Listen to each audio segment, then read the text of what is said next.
nice to be able to do this again with the tank top on.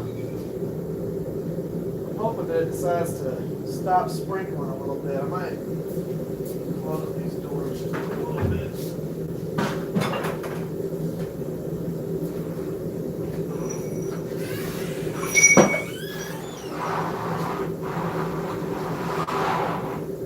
Close these while it's raining outside, and then open up the windows in here a little bit. You don't want to forge in a closed off room. And luckily I've got a big enough space that it's not really a big deal. But you need airflow if you're going to be forging. The whole point behind that is you got gas going the whole time. What's up, Matt? So you don't want to be forging in a room that has no ventilation. Wasn't expecting it to start raining or sprinkling or anything like that, and it decided it was going to just start coming down for no reason. We had none of this in the forecast. What's up, Bob? Yeah, we weren't supposed to have any rain today. We had crazy windstorms in Texas, blowing semi-trucks over and all of that stuff. But wasn't expecting rain. Right now I have a piece of 26C3 heating up. So, got a piece of 26C3. I'm going to forge a chef's knife based on a design that I just kind of compiled based on some of my other knives. So our goal, I'll show you a couple of them. These are going to be more stock removal with hamons and whatnot, but this the Damascus version of it, and then of course another 26C3. This is just going to be one with the hamon on it. But I'm going to forge one of these as well. Now the forged one's probably going to be slightly larger than these, but the whole point behind these is it fits pretty much anyone's hand. It's got a nice pinch grip because the way your fingers actually hook up into there, those two fingers, so whenever you're pinching it and you're using it, it's going to actually rock up into that little section. Bonk. Just a nice profile. So I'm going to forge one of these just like I did the little bird and trout knives that I had on my table, the little EDCs. So it's going to be forged thin, everything like that. We're going to forge in the bevels, forge in the full tank, forge in all the stuff. What's up, Steve? Right now, I'm just waiting for the forge to heat up. We're going to start off just like I do a lot of my preforms. Okay? So, we're going to start off the same way that we do a lot of our preforms. I'm going to take it from where it's at right now to that right there. So, forge in that preform for the blade. We're going to do something like this. Go from that preform there, forge in the notch, still forge in back notch. It's not going to be as much of a notch as this because we're not creating this little pinky oil, but you'll see what I do with that. There's still the same way that you forge from this to get to a hidden tang, a full tang, or whatever you want. Still use the same process. I'm just waiting on this to heat up. It should only take another, I don't know, maybe a minute. And we'll start getting heat into it. So what this is a piece of 2-inch tall by 3/16 inch thick 26C3 that we're going to be forging. And we're going to forge in everything. It's going to have a distal taper to the tip. We're going to be forging in the bevels. We're going to be forging all that stuff so that I don't have to do a bunch of stock removal on this. The two other chef's knives that I'm doing, these are primarily stock removal. Now, of course, one's Damascus, and I don't want to forge this because I want to, when we grind this way, it shows a lot more of the pattern, as opposed to forging it down thin. Whenever you start cleaning everything up, you don't get much of the activity of the pattern. So that one's going to be ground there. And then I've got the 26C3 that's going to be clean with the hamon on it. And then the one we're doing today is going to be the forged version of this one. It's probably going to be slightly larger, but we're going to start off beating the heck out of it, forging that profile in. I'm going to start off with the 2 Bastards doghead hammer. We're going to be using a few different hammers during this.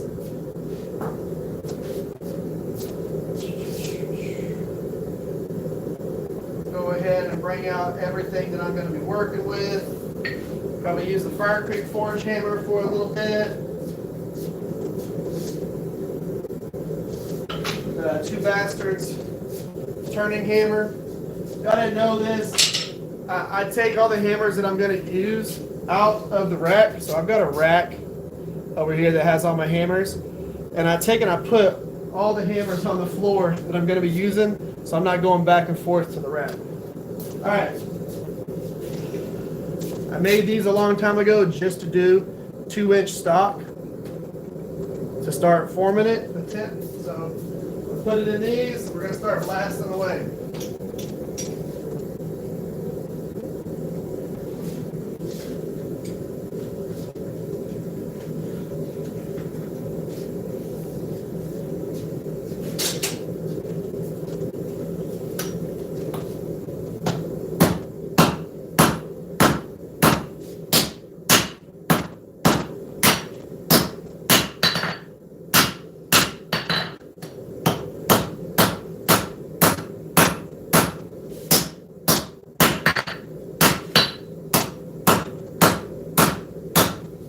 As we do this, we get more heat into it. It's going to start forging a lot easier. But you got to get the heat cycles into it. Once it starts really getting that heat, as we forge, we're going to be able to forge for longer.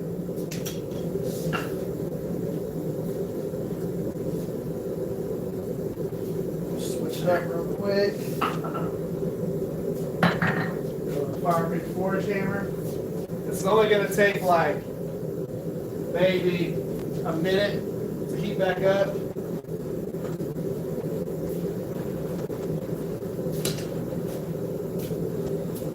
So I've got the forge. I've got my shop kind of closed off right now because it's raining outside, but I still have windows open.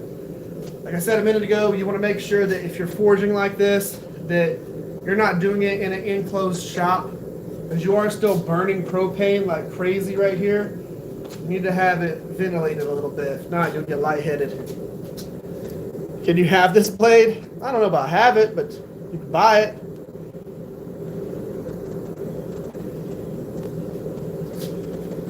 So this is some nerd activity. Hey, if you got nerds out here blacksmithing, I'm cool with that. I am a nerd, so I guess it is technically some nerd activity. And there are a lot of IT people that do blacksmithing. So, I mean, I can see that. What's up, Mule?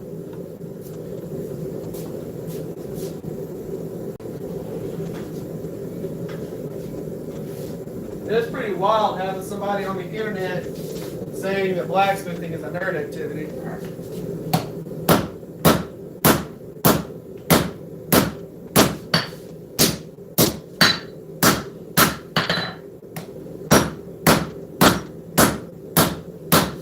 I'm pretty sure the guy commenting on the YouTube thing is probably doing a nerd activity.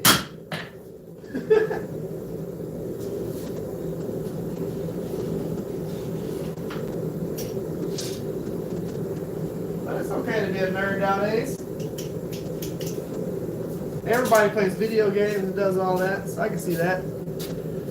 I have not got your knife yet, so still waiting on that. I got ducks, so I got that one.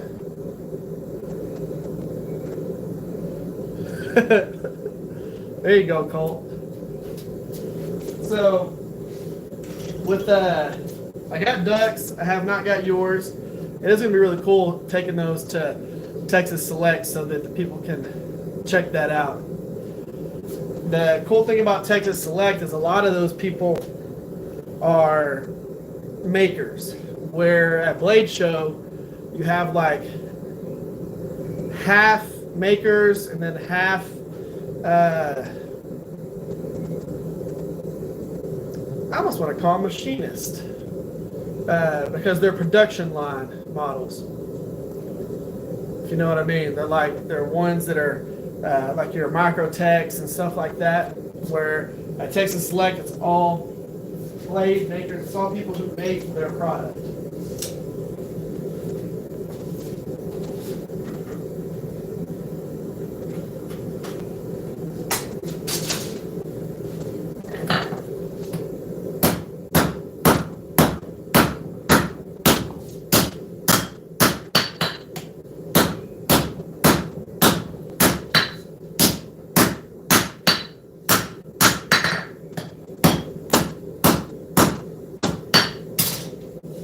All I'm doing right now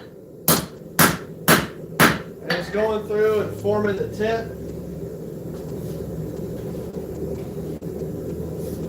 So there's two sections of this knife that requires the most forging or the most material manipulation. What's up, Duck?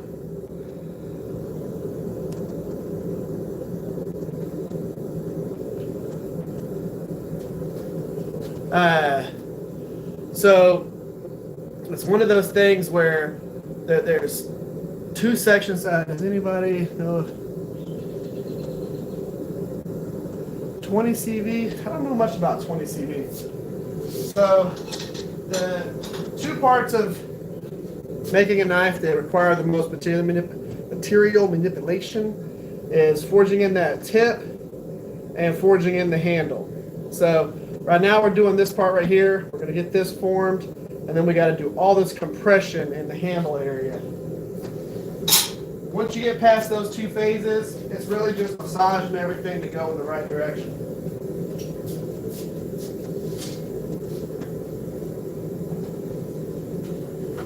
I don't consider forging in bevels to be much material manipulation. Now, you do go from your preform to your actual blade profile when doing that, but really there's not a bunch of material crunching in that point. It's just thinning the material.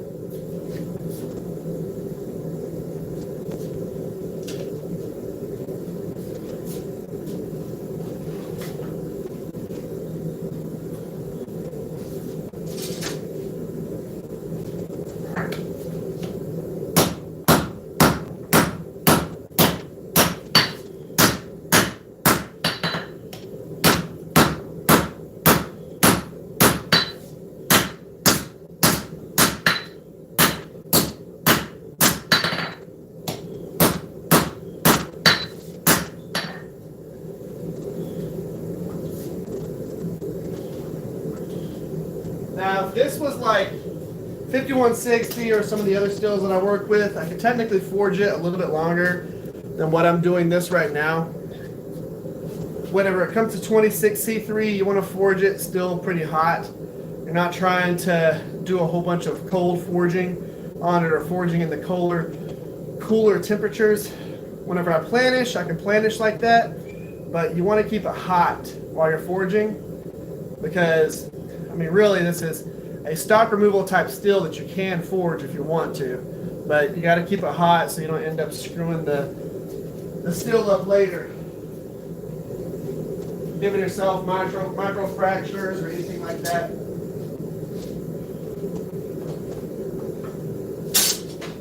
I am going to get myself a drink. I already tell, mouth's too dry, talking all weird.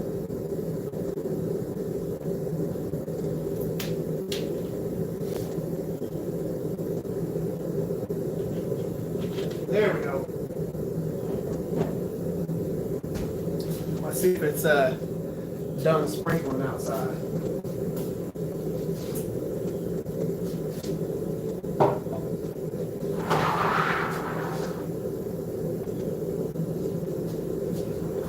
Sprinkling a little bit, not much. I'm going to keep the door open just a little bit.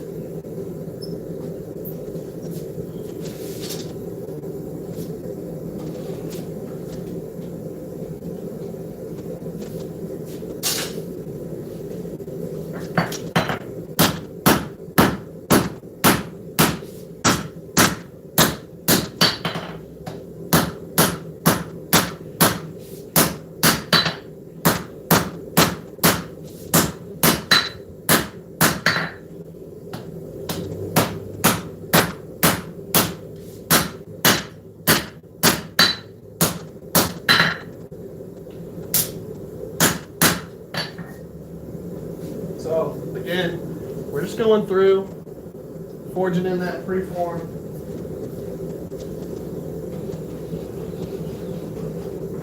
And what's making this a preform versus like forging in an actual tip is with this phase, we're just forging in this little downturn right here so that when we go through and forge in our bevels, it kicks this back up. Now because this is going to be a chef's knife, it's not going to be a full kick up. So like on a chef's knife, you want this straight section right here and just tip to kick up right here. So what I'm going to end up doing is I'm going to forge that tip down just a hair. I'm not going to go super thin on it because I don't want to make a clip point. And we're just going to slightly work this thing out, and we're going to be working on the form as we go, as we're forging that profile. There's going to be a little bit of a massaging as we go.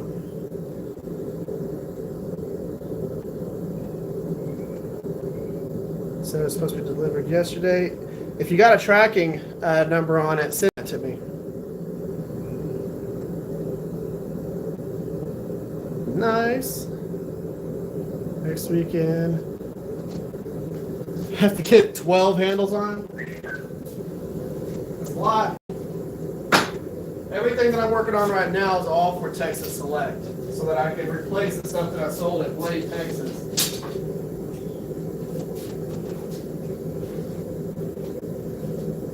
I've got some EDCs to forge. I've got some different builds to forge.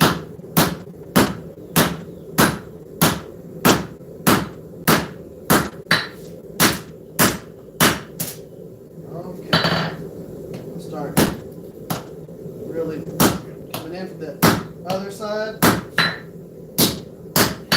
pressing that tip down.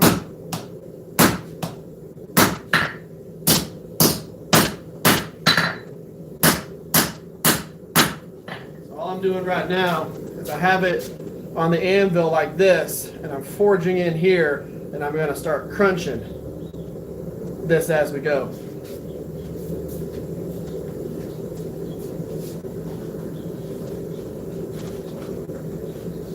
All that's going to do is that's going to thin out that tip, because whenever you look at a chef's knife, they're slender and sleek towards the end. So you don't want to have a whole bunch of mass right there that you have to mess with later. Currently making a couple of overleaf bottle openers. That's perfect. Is that Maurizio? That's awesome. So we are doing a chef's knife. I am doing I'm not doing this one in Damascus. This one's in 26C3, but I'm doing a forged version of this profile that I have here. I based this profile on a few of the knives that I took with me to Blade Show, and people picked them up, loved the way they felt, pinch grips and stuff like that. So I designed that based on it. But we're forging a 26C3 version of this that's going to be slightly larger than this one. Now, did I reinvent the wheel, that blade profile? No, I didn't. But I took some of the critiques that I got from some of my other knives that were on my table, and I came up with that design based on the way people were holding and filling the other knives.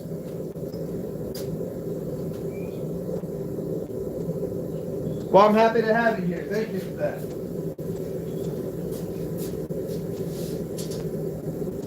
Right now we're working on forging in the tip, preform.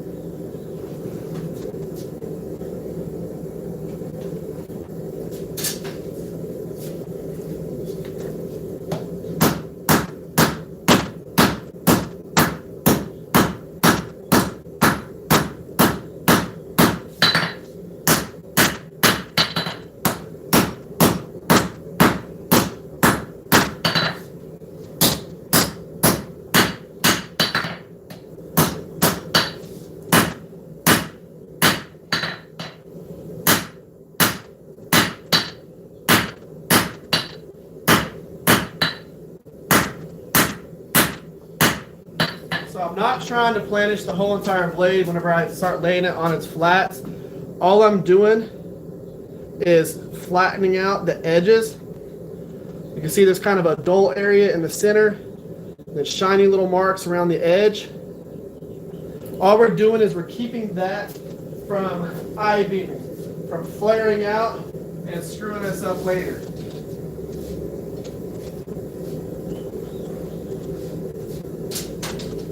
You don't want that part to mess you up. Punch my tongue a little bit.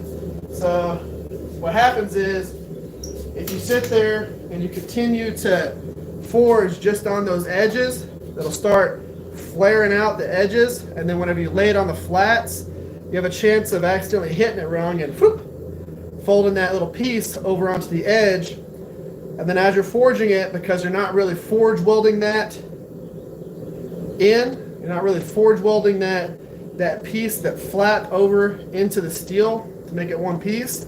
Whenever you go and you clean it up later, I'll answer that here in a second, Doug. If you go and you clean that up later while you're grinding, you'll end up with this little whoop-de wave in either your spine or your edge or something like that you gotta fix or grind out. What are you planning for next week? Me and Mule, we're planning on doing a stream, putting my EC profiles. Nice. Delayed, so hopefully it'll make it to you. Yep. Okay, perfect. Yeah, send me that tracking number. So with what I'm gonna do next week, I don't know just yet. I don't know if I'm gonna be forging or if I'm gonna be grinding, because I have a lot of projects that I have to get knocked out before April, the first weekend of April.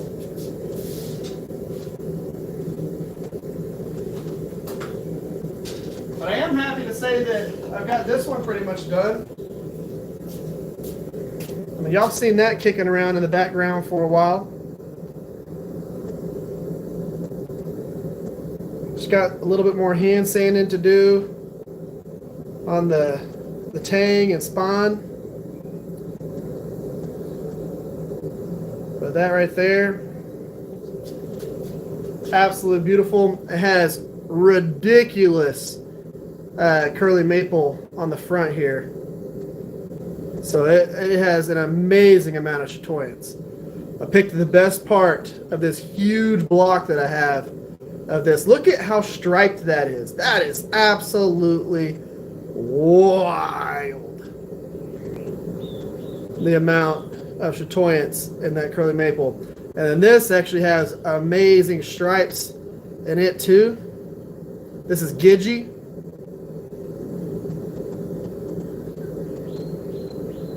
Like, it is just something else with this. Good size EDC, very comfortable handle, just a, you know, simple little flare on the end there. Nothing too crazy. Good size camp knife, and yeah, it's 1/4 inch thick. Like, you could brutalize this thing. 1/4 inch thick. I have a thinner edge on it because it's ADC RV2. Absolutely awesome. It's not a super thin edge, but it's thinner. big ribs. I didn't even get to see what was taken off of there.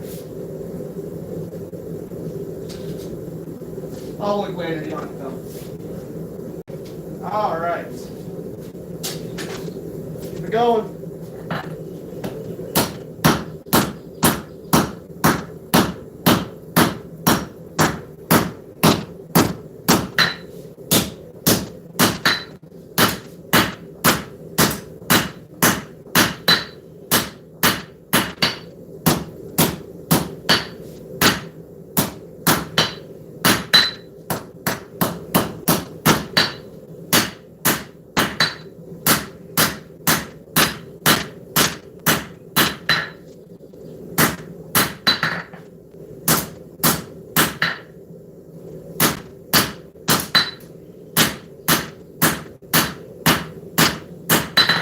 Bit of plannishing.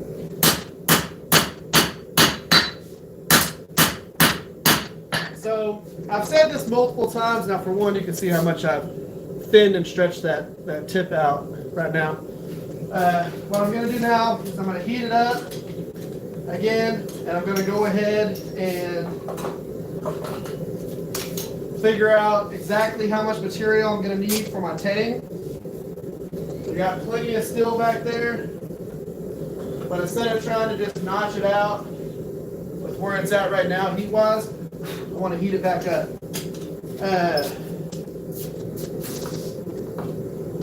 Quench the tongs again. I'm cooling off.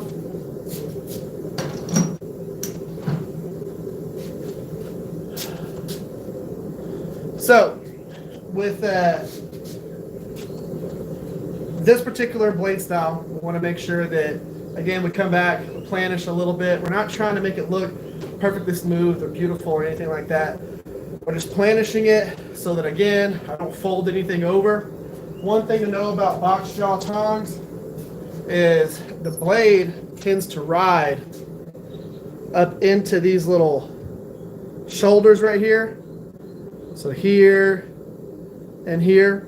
And if you have that material folded over, so like an I-beam, I don't even know if I have any of those handles in here. I typically have about 1 or 2 forged integral knives.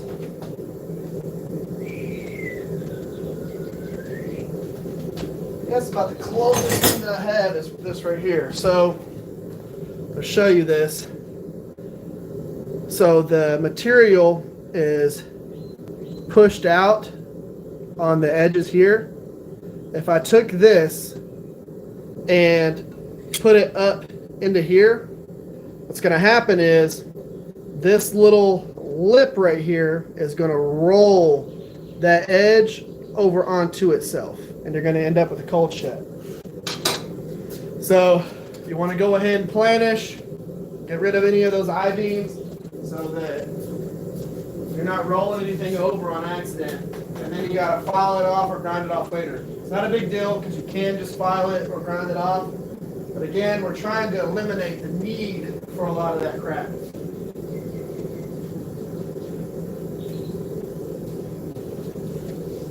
So, I know that I'm going to need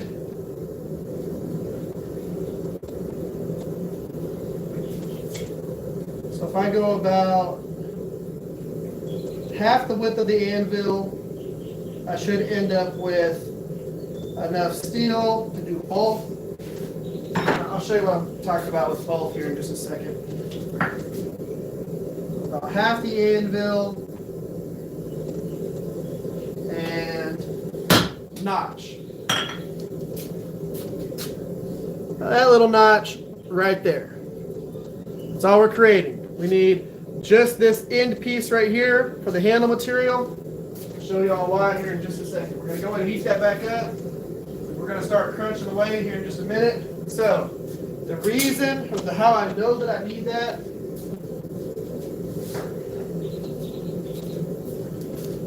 here's the other piece of steel that I'm going to be forging later.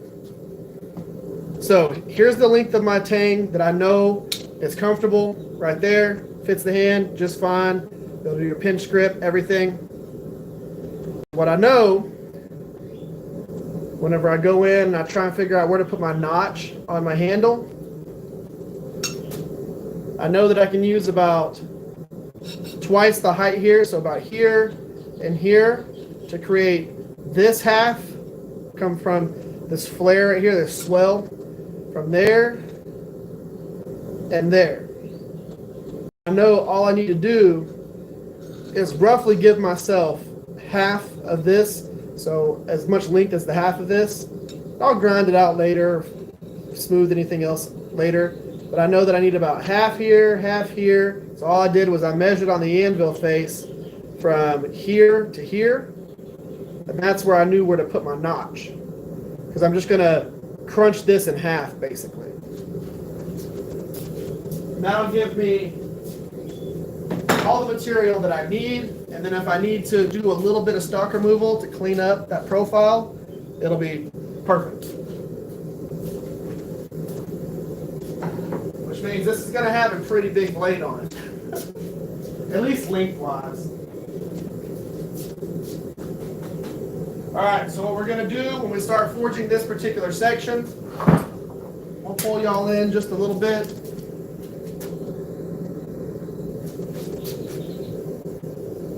I'm going to drop you down just a hair so that you're not looking at the comment section the entire time I'm doing this. Alright, so we need to forge in this notch right here. So what we're going to do is we're going to put that steel on the anvil with the tip pointed out, and we are going to hammer half on, half off into the spine. The reason why you do it this way as opposed to this way, where you're trying to split it like this, because I see some people will hold the tip, put it on the anvil, come in, and then have it like this and forge in here. What that does, whatever part's going to be on the anvil is what's going to compress. So if you have it like this, you're going to create a V as opposed to an L, if that makes any sense. So whenever you hang it off the edge here, this section is going to forge past the edge of the anvil. It's going to forge past the edge of the anvil while only this section gets compressed. You only want to compress the handle area. You don't want to compress the heel, because then you got to pull that back out later. If you do the reverse of that, like this, you're going to push this heel up in and have to pull it back down later.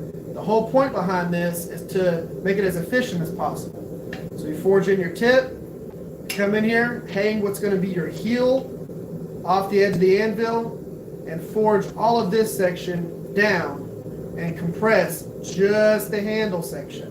That way you barely have to do any work on this area here. This is all about being efficient and not causing yourself to do more work down the road.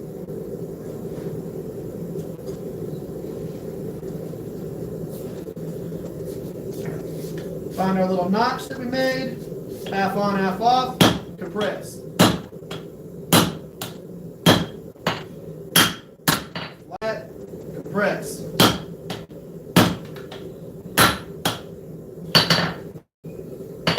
So I just created myself almost a little cold shut area, force that back down in.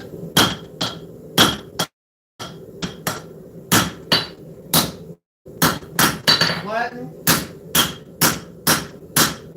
Flatten. So if I wouldn't have realized that this section right here wanted to try and I-beam and fold itself over, whenever I went to flatten, I would have pulled that back down in and created a cold shut on my spine, which is the last place you want one of those, because whenever you go through and you grind out your profile a little bit, it will erase the section that's connecting that cold shut to the blade, and you'll end up with the wave in your spine. You want a nice clean spine. So on a knife like this right here, where you have that full tang all the way through, if we ended up folding that over, you would end up with a notch taken out of your spine right here, then you would have had to have cleaned up the whole entire thing in order to get rid of that notch, or you would have had to have done file work all the way down the spine, or you would have had to have taken and remove part of the height of the blade in order to grind away the material where that was folded over. So it keeps you from having to do those adjustments later. Especially on a forged to finish blade, you don't want any of those random marks like that. So what I'm going to do, we're going to go back on the bill. We're going to hit, and keep compressing that down. And if you're wondering how I would say how I messed that up or how I almost created that cold shut, whenever I'm coming in and I'm forging on this one, what I did was I came in and I came at too much of an angle, and I just and I pulled over a section of the spine, pulled it over, and if I'd have laid that down and hit it in, it would have just folded it straight over. It had a little piece that came up and folded over onto the side. We want to eliminate those as fast as possible. All right, let's keep going.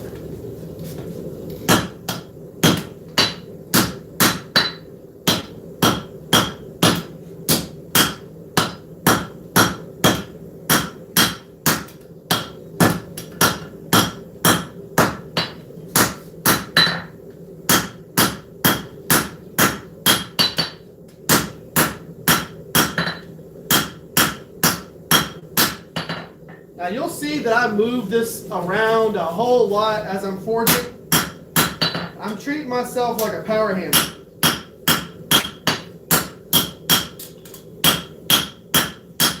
So whenever I'm forging, a lot of my hammer strikes, they're in the same exact spot, and I'm moving my steel around to hammer everywhere where I need to go. So I'm controlling all of that with this, and I'm being consistent with the same hammer strikes, same spot.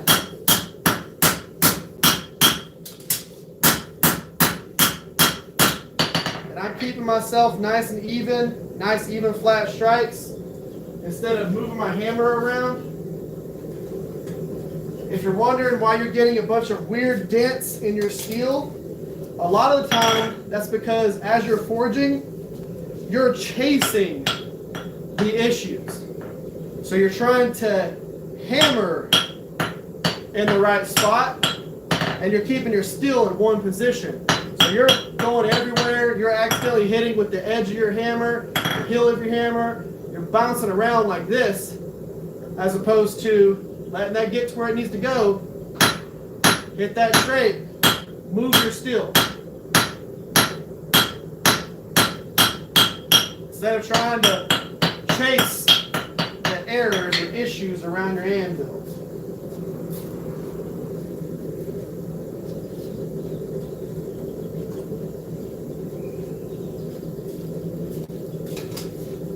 Especially whenever you're using a hammer like this right here, this makes life easy.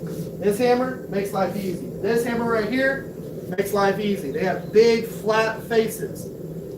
Whenever you start chasing and you're using a hammer like this, a turning hammer or something that has a narrow face on it, you're going to put big dents in the wrong areas real easy. Those little 2-pound hammers that a lot of y'all use can cause a lot of issues because the faces are so narrow. The amount of hammer control you have to have on a face that small is tremendous. Because if you accidentally hit it weird one time on the side here, that's a really sharp edge. You're going to put a big sharp dent into that piece of steel. You know, a big old flat face on here, you don't have to worry about that. All right, let's get back into it.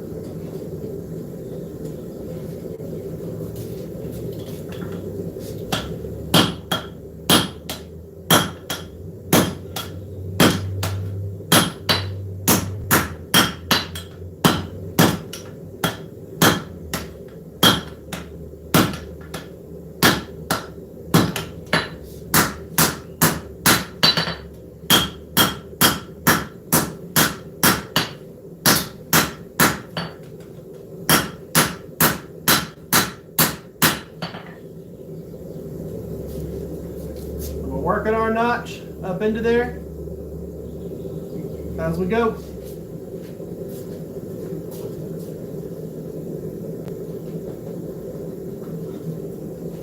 What I'm going to end up doing, I'm going to put a notch on the back section, but I'm not putting it on there in order to,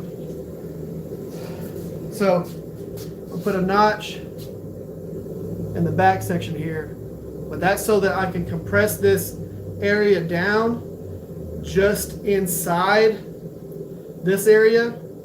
I don't want to have to try and forge that down to make this profile. Show it off.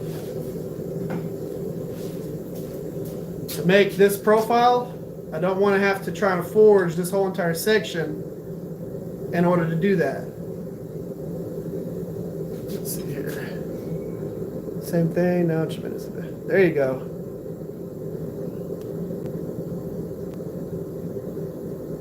Yeah, and if your main hammer is a 2-pound hammer, there's nothing wrong with that. Just saying that sometimes it takes more work. So the reason why I'm going to pinch back here is I want to pinch here and mushroom this out to end up doing this.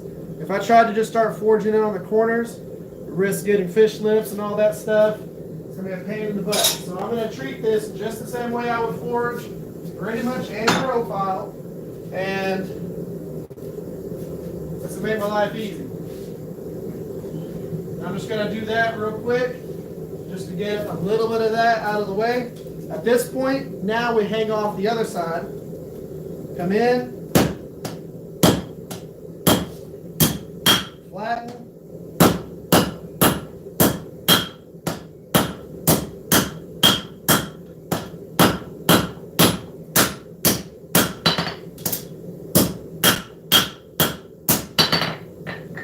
And what it's going to do is it's going to start mushrooming this section out here.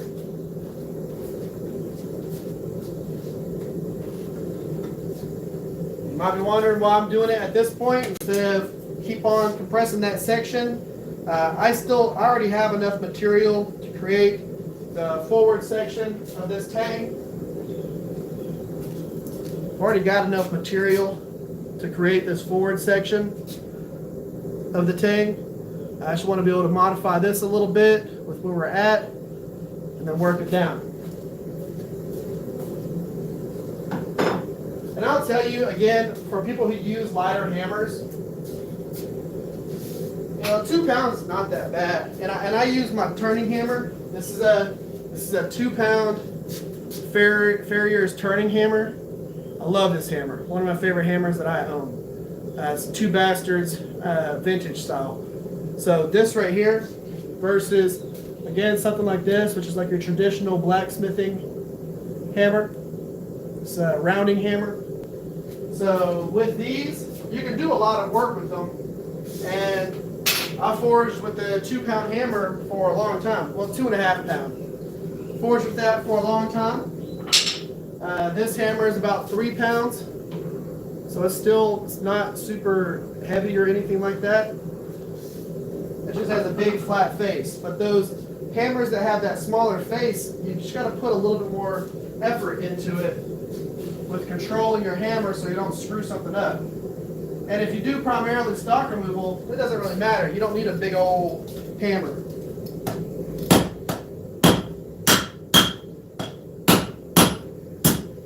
All you're trying to do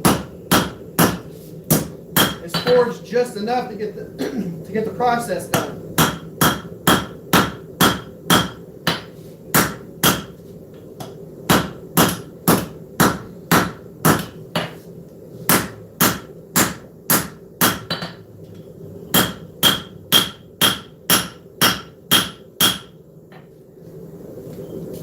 So you'll see, starting around here, around there. What's up, Crab?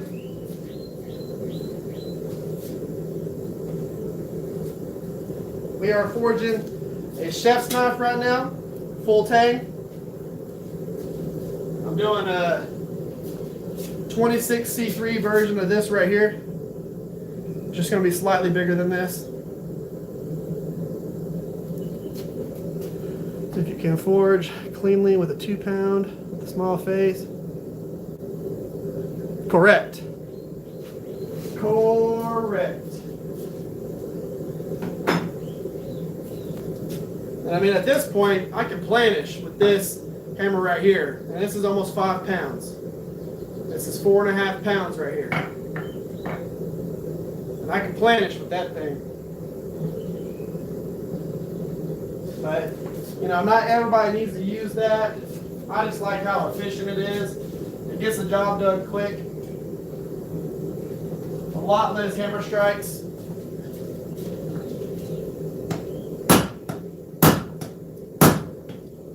Everybody that I've had use this hammer versus some of my other hammers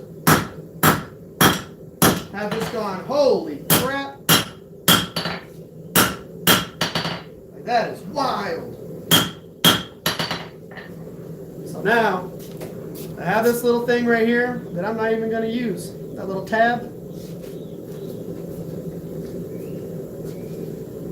All I'm going to do now is start forging in the rest of the handle, the part that's going to be closer to your index finger, your finger choil.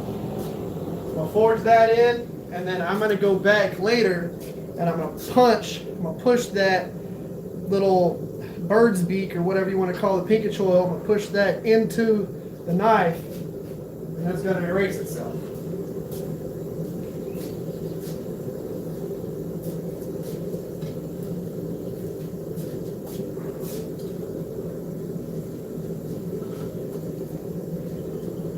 Do you need to do that? No, but I don't like doing more work than necessary. So whenever I'm forging, I want to be efficient with it. I want it to be something that makes my life easy and doesn't make my life harder.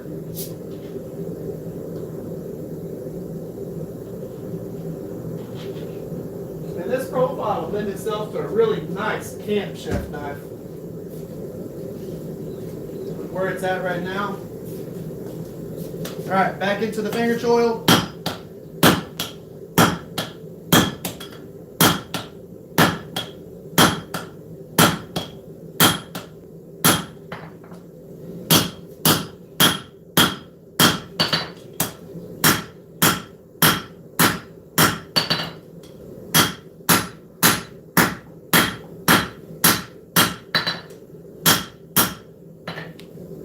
We just keep compressing that section right there into it.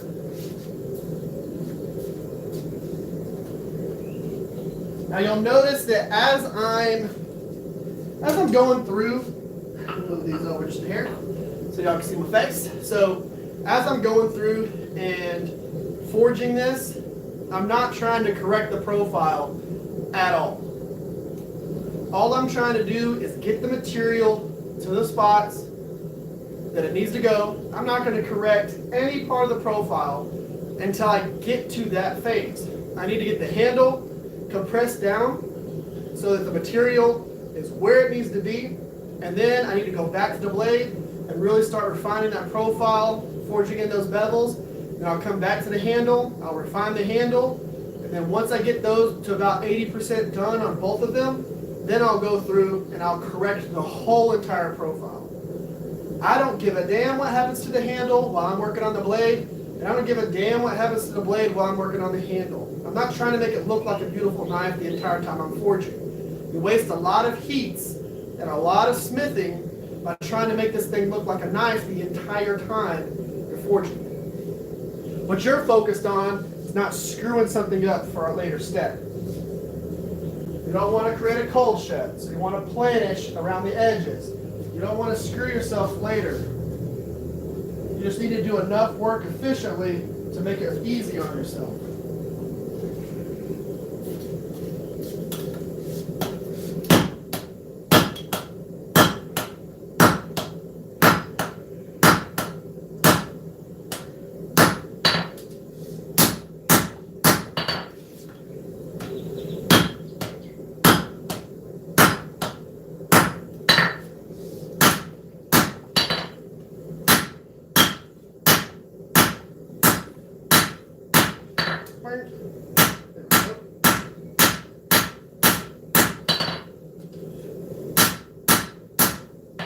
now I have myself set up with just this initial little whoop flare.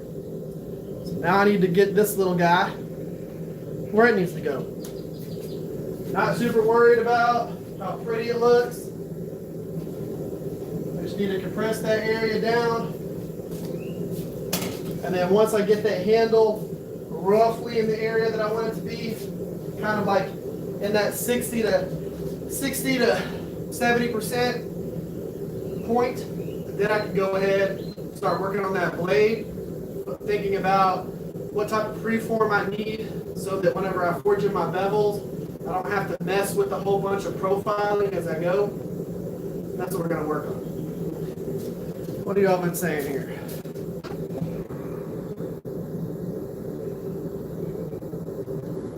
So do you focus on, from Jason, so do you focus on one piece in the fire at a time?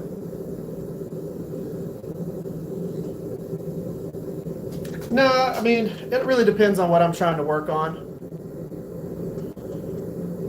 It really does depend on what I'm trying to work on. So whenever I start forging my other EDCs, so I've got these EDCs that I do out of 26C3. I'm going to have all 4 of these pieces in the steel at that, or in the forge at that time. And I'm going to forge all of these at once. And those make my little bird and trout knives. Out of those, yeah, I'll forge all 4. Sometimes I'll forge 6 at one time. It's just for doing this demonstration for the live stream, I'm only doing 1. But yeah, for like the demos that I teach at the shows, so like whenever I do the Texas Select show and I'm teaching on the stage, I'm going to forge 2 knives, a full tang and a hidden tang, within the same type of profiles, so that I can show that you can do the same steps that I'm working on with these efficiently to make a full tang knife or a hidden tang knife without needing hardly any stock removal. So I'll forge 2 at that. But no, I've forged up to 6, 7 at one time.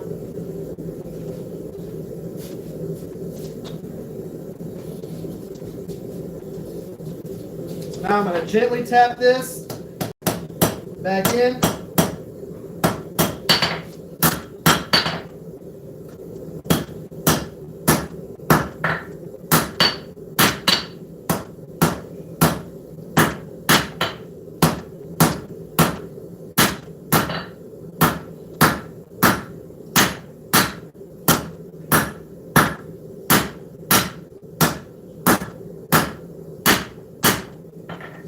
I'm just going to gradually get rid of that little flare that I had at the end there. And I shouldn't get any fish lips out of this. And all I'm trying to do is get that flare pushed back in without having to sit there and go angle, angle, angle. And what I mean by that is sitting here,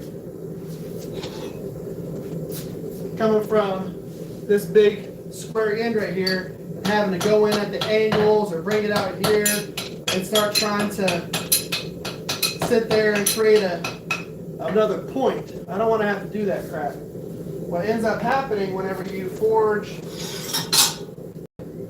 this little section in here, when you're forging this little section, is it creates that bump. That makes your life a lot easier. So all I'm going to do now is I'm going to pinch this area in, and I'm just going to have to barely do any work to get that nice and thinned out right there.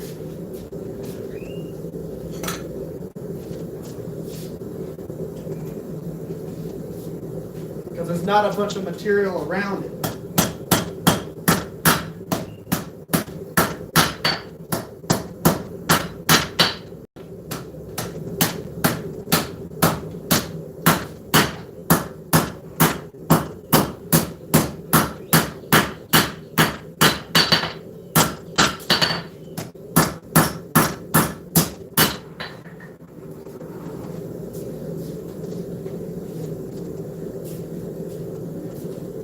Work that down just enough to where I can mess with it on the grinder. Let's see here. Quenching and motor. Oh, whoa.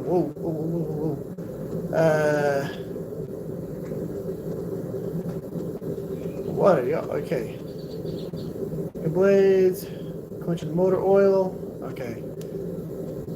What's up, Neil? Maximus Knives. Tandem, if it wasn't streaming. Yep. So canola oil, Parks AAA, Parks 50. Yep. Quenching motor oil releases some pretty bad fumes. Yes, it does. Peanut oil works well. I do love me some peanut oil. Oh, Neil, with the tank top comment. Yeah, so a lot of what I use, like with 5160, I use peanut oil for that almost exclusively. And then I have Parts 50 and AAA depending on the steel. Whether it's a fast quenching steel, like a 26C3, or a slow, deep hardening steel, like a 5160 or a 1080 or something like that.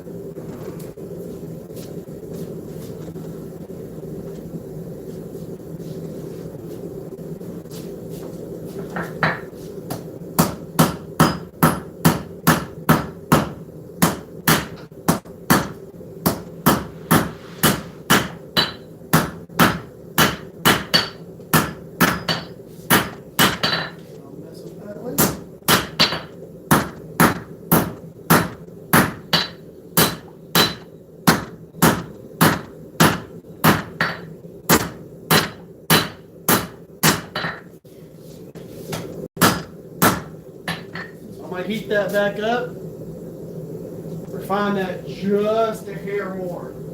I don't want to go too crazy with it because I don't want to risk it going all over the place whenever I start forging the blade. Still want some meat there.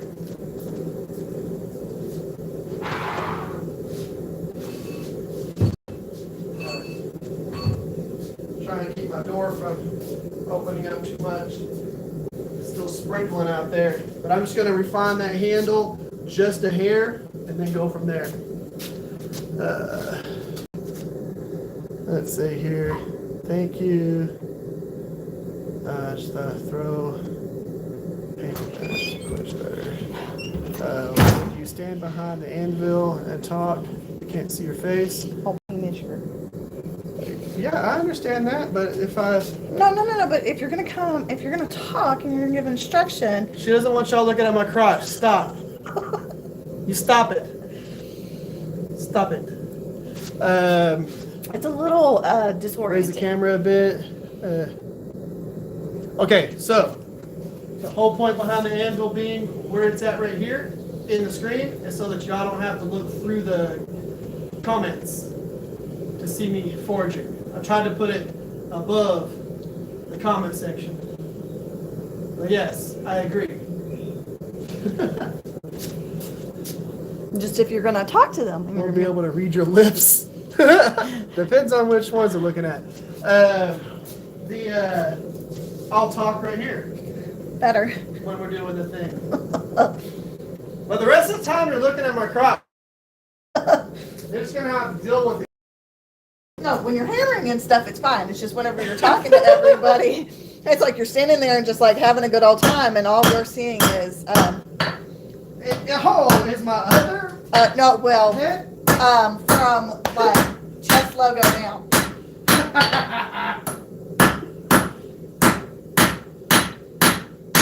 I got Miss Rivers out here. There you go. Of course, it could be Neil staring at my crotch. They're calm down, Maximus Knives over there. You gotta keep it classy. I'll be back out here if I have to edit anything else. Okay, we'll leave it at this right here for the handle. Because if you remember, what we're going for is something about like this right here. And this is actually quite a bit taller still than this. So I'll go through and I'll refine that later on. But we only want it to be about that large right now. This is going to be quite a bit bigger knife than the other profile. But now we can go ahead and put the blade in there. start working on that section.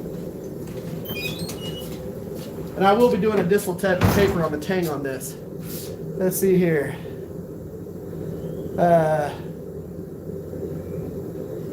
My view, you can see, still raise it up. Okay, cool. I only have a 1x30, but the edges of the grinder gouge into the bevels and it becomes visible in sanding. Okay, so there is a way to actually fix that with your 1x30. So whenever, what I'm assuming is happening is that the edge is going into this too far. What you want to do is just focus on how you're actually approaching your platen on there. One of the things that I did to actually fix some of this, to make my life a little bit easier with, I'm going to back y'all back out, whoop, just again. So I'm going to show you my 1x30.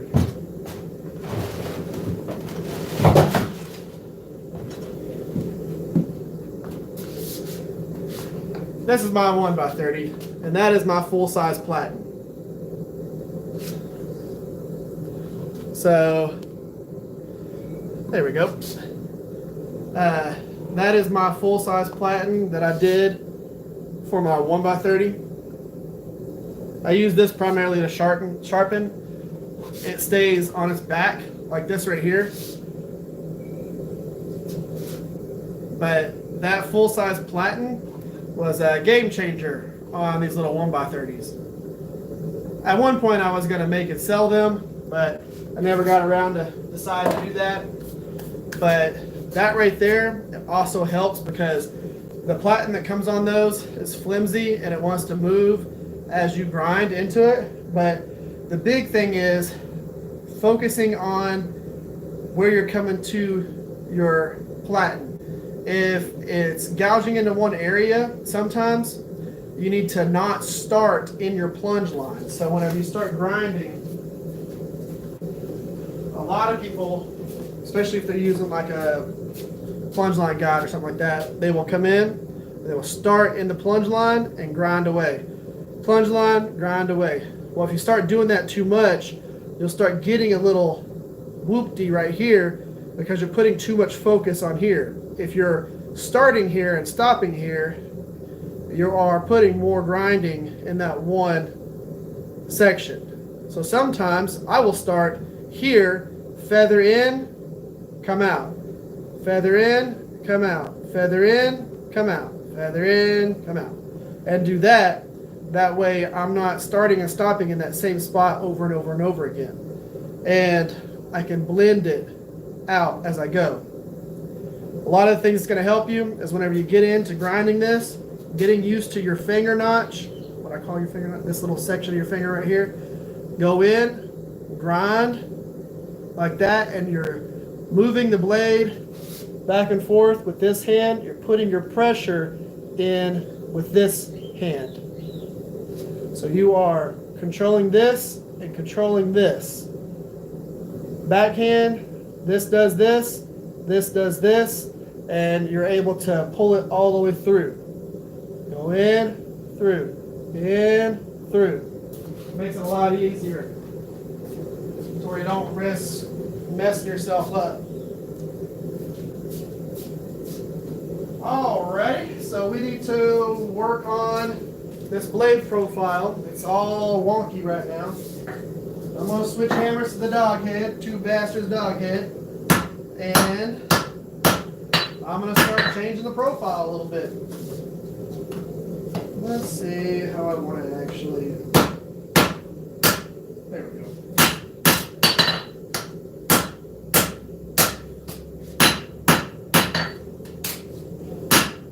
What I wanted to do was I just wanted to take some of this hump out and get the tang back in line just a little bit. That worked well with just holding the tang with my tongs, hammering here, pushing that section in, pushing this section in, and using the tong pressure to kick that back out.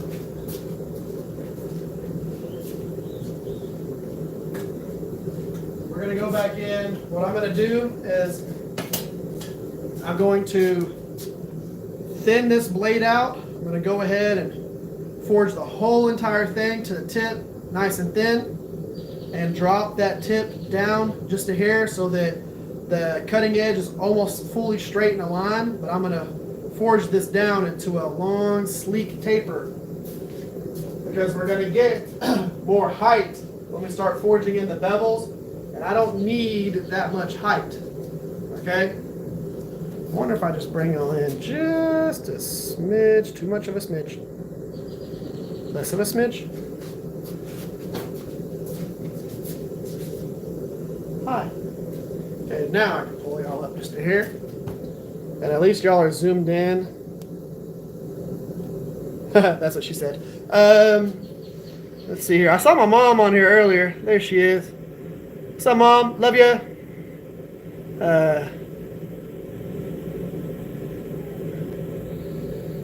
Well, it's awesome to have you here. I love doing these demos. Final grits. Exactly what Maximus said there. Okay. So now we want to thin out this blade a little bit. Get a really good grip on this with these tools.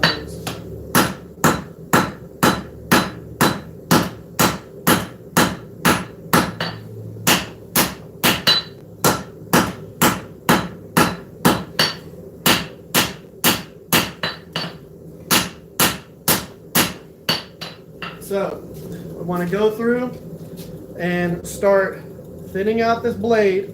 Because like I said, we're going to get some height out of this with the heel and everything as we start forging in those bevels. Now for chef knife, that's already a good profile right there. But I need to take this tip and point it down. So when I forge in those bevels, it will give me a natural arch. If I did it right now, we would banana this knife all the way over here. But already a decent profile, I just want to bring in and sleek out the tip a little bit.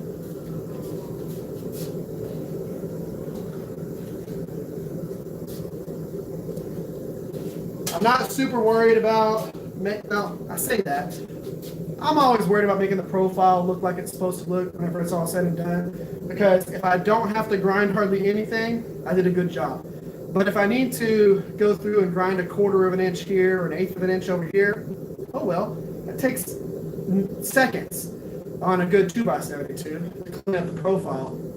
My goal is to get it as close to the profile as possible so that I feel good about myself when I'm all done. It's the easiest way to say that. Tend to rush the tip after heat treat. Yep. You can hammer on an angle and not make a banana. Sometimes I make a bananas.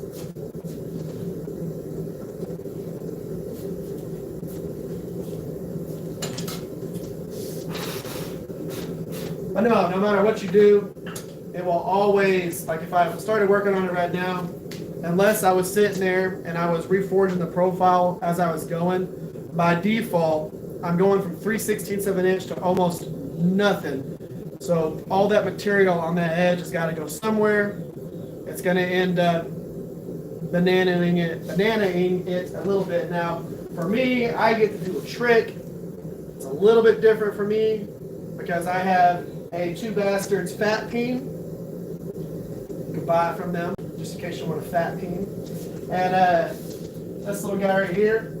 So what I'm going to end up doing as I'm forging in the bevels, I'm going to use this straight peen. And I'm going to get length and bevels forged in. This takes hammer control to do what I'm going to be doing here.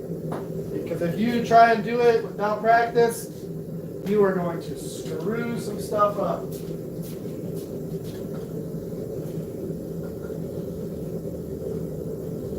Still got to practice. But I still need to bring this in just a little bit more. We'll flip it over onto the spine. and I'm gonna drop that tip.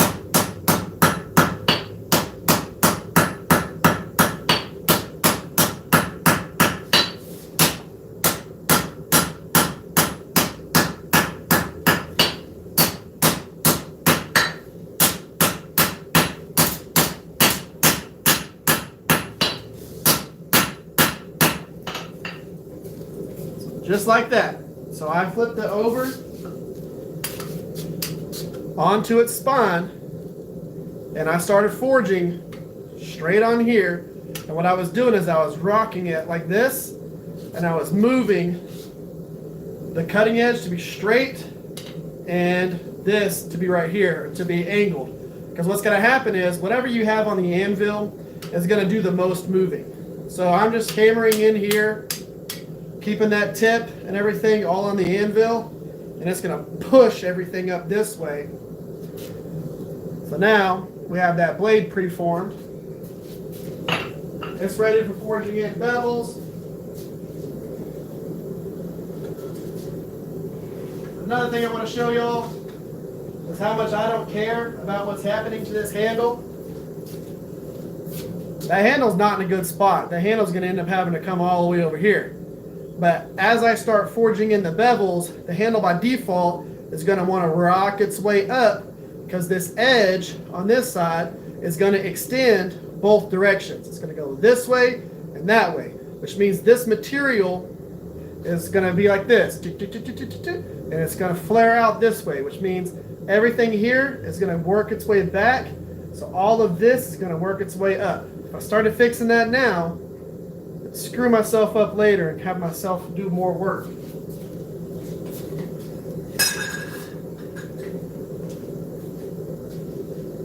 You'll see what I'm talking about as we start forging that section. It's going to instantly start opening itself up. Good. Mother of all pains.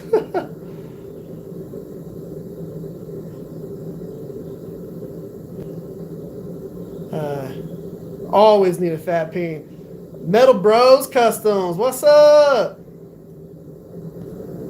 My last knife didn't banana at all when I forged the bevel, and that screwed up my profile because I was anticipating the curve.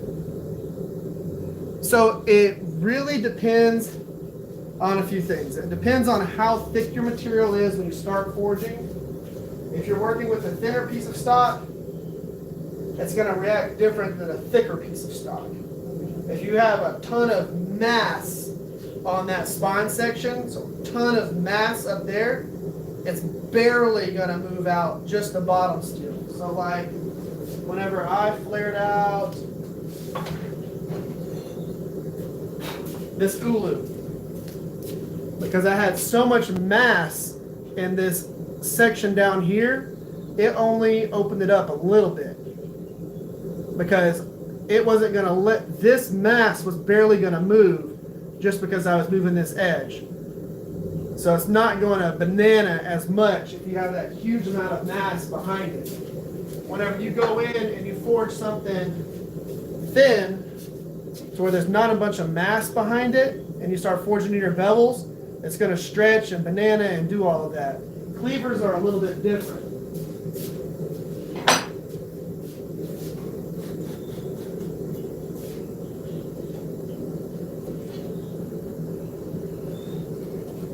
So I'm about to start forging with a straight peen hammer, okay? Coming in at an angle.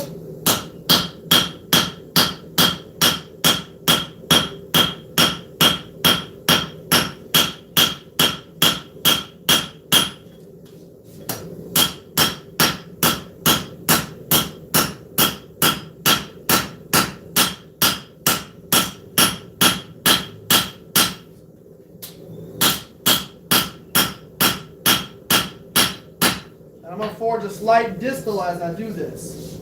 Now, one of the things that I need to work on just a little bit is the heel. I think I'm going to, let's do this. I'm going to grab, I'm trying to decide which hammer exactly I want to actually do this with.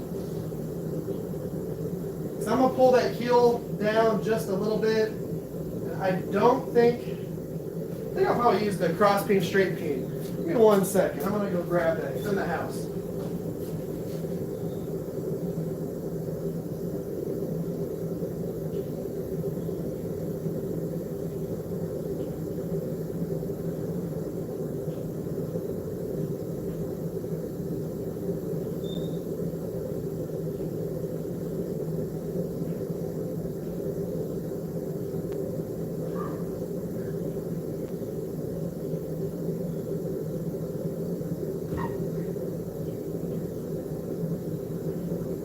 Took this hammer with me to blade show to show it off, so it was in the backpack. Cross peen, straight peen.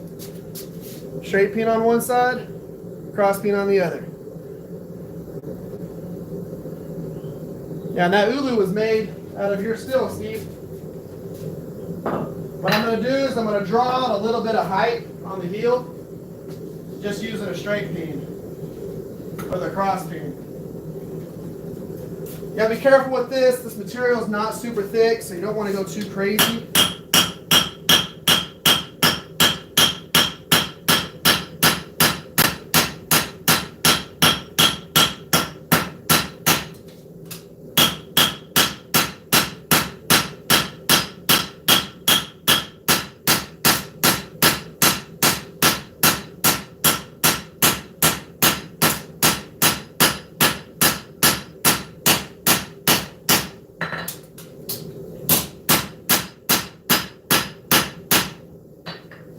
Don't want to go too crazy on that, but you can see the hammer strikes go this way on there. But yeah, you don't want to go too nuts with that because you don't want to thin it out more than it needs to be. Every dent that you put into this steel has got to be able to be removed later, unless you're trying to keep all the dents in there. And this will have a slight forged texture, but I don't want it to be super crazy. I want there to be enough texture to show that brute to forge finish. But I'm not trying to put big, huge hammer strikes into this thing the whole entire time.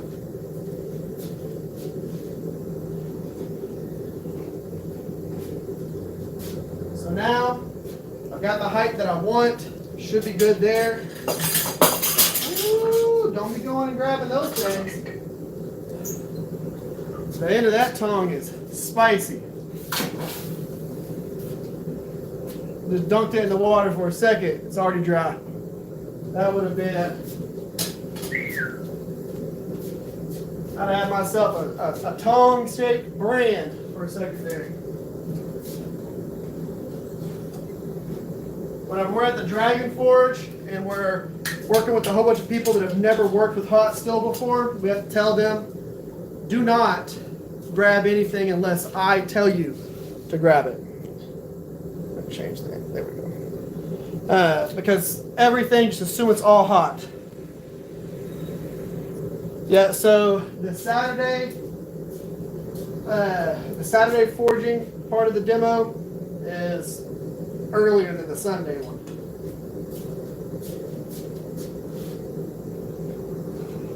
All right, let's go back into getting some length out of this. And some bezels.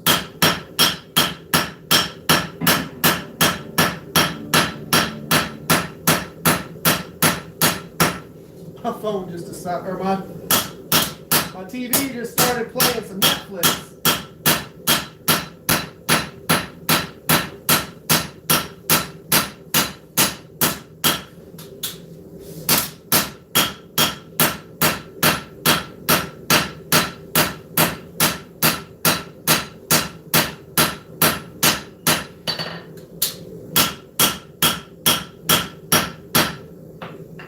So I'm focusing on getting hammer strikes down towards the edge, but also across the actual blade.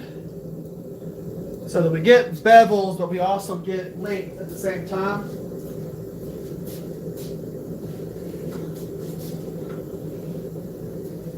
And what that's going to do is it's going to give me that distal towards the tip that I'll end up plannishing back. It'll also give me a really cool texture down the spine as I'm grinding in my bevels. It'll give me a cool transition from the bevels up into the forged, not really flats because this is going to be a full grind, but up towards the top there. It's going to be a very sexy knife.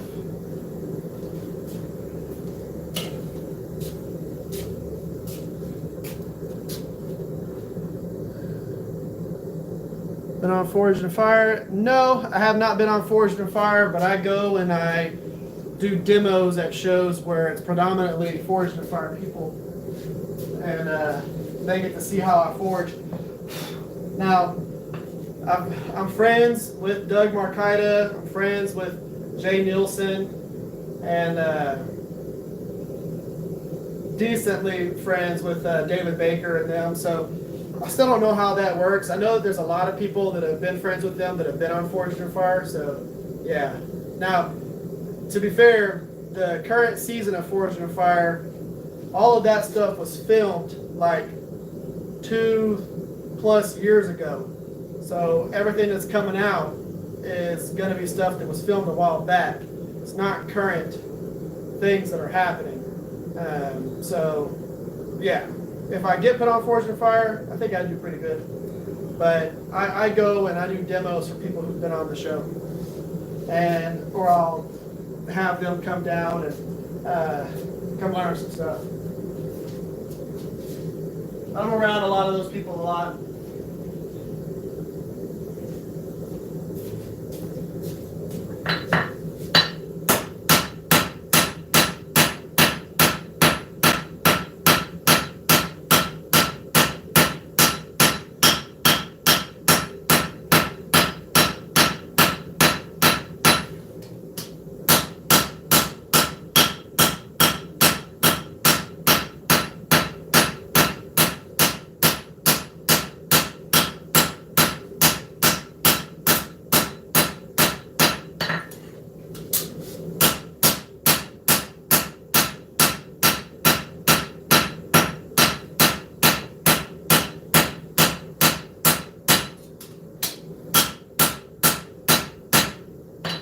So I'm not super worried about that slight banana-ing right there, because whenever I come in and I forge that distal, it's going to bring this back down.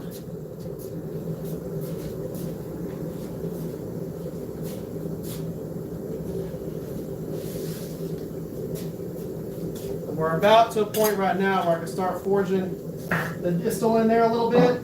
But what I'm going to do is I'm going to forge that a little bit thinner, get it to about 80% done, and then I'm going to go back to the handle, get all that locked in so that whenever I'm fine tuning, it's not really going to move all the materials that much. And for the Forged and Fire stuff, it's like, so like you have my demo. I'm the first demo teaching my bladesmithing section for 2 hours. You have my demo at that show, and then directly after my demo, you have Jay Nielsen from Forged and Fire, one of the judges. He does his demo after that.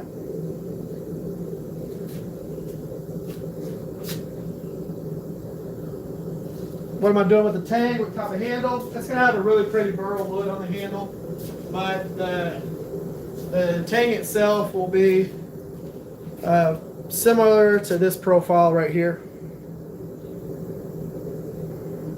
This profile is roughly what this knife is going to end up looking like when it's all said and done. Only difference is versus. So am I opening for Jay Nielsen? No, I'm not opening for Jay Nielsen. I'm just the first demo. There's a few of us demoing there. Jay is just teaching the anatomy of an anvil. I'm doing the forging demo.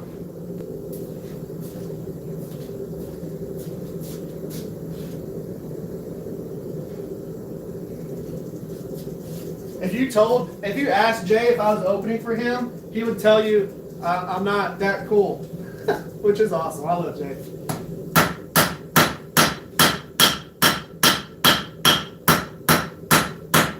I'm not celebrity enough to be opening for someone like Jay.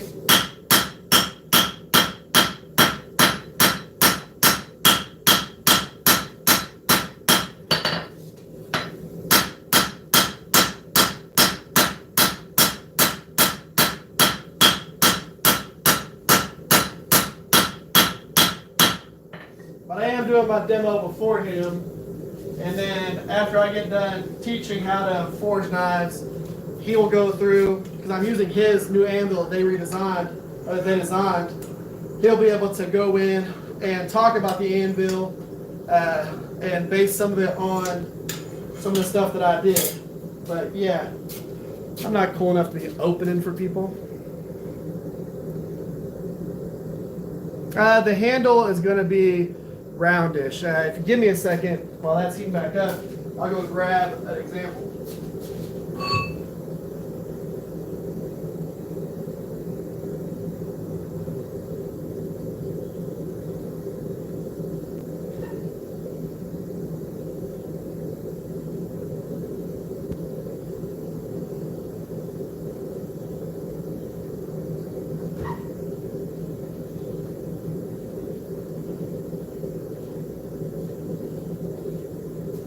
So, this is one of my smaller bird and trout knives. It's going to have a similar handle to this right here.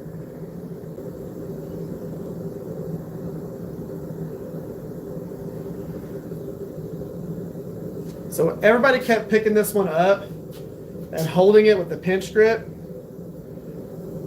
and all kinds of different ways, and I thought that would actually make a really good handle for a chef's knife. So that's one of my little EDCs. It's called the Little River. It's a bird and trout style, or a fin and feather, if you know all the technical terms for knives. Kydex on one side, leather on the other.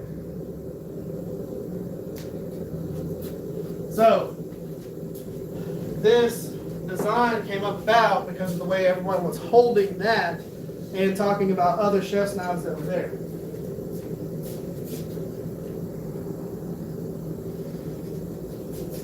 All right, I'm gonna pull my tang up just a hair.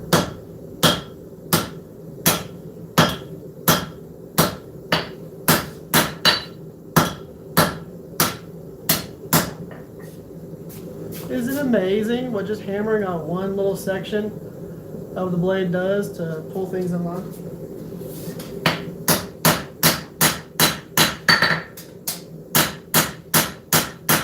I didn't even hammer on the tang, I just hammered on the spine.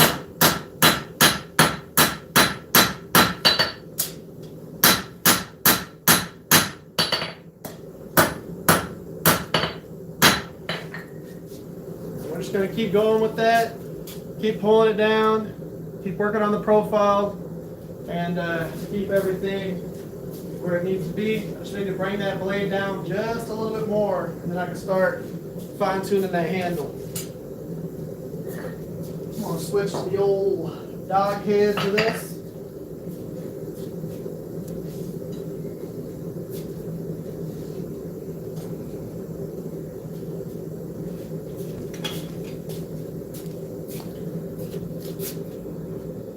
Well, if you want one of those, I will have some of them on the website after Texas Select. If I put them on the website right now, they would sell probably immediately, and I need them for the table at the Texas Select show so that I don't sell out of them too fast. But I've got 4 more that I'm going to be doing. I've got 3 right now. I've got 4 more at 26C3, the same steel that I made that out of, that I'm going to be making, and they're going to all have burl handles. So that's the one of the next things I'm going to be forging.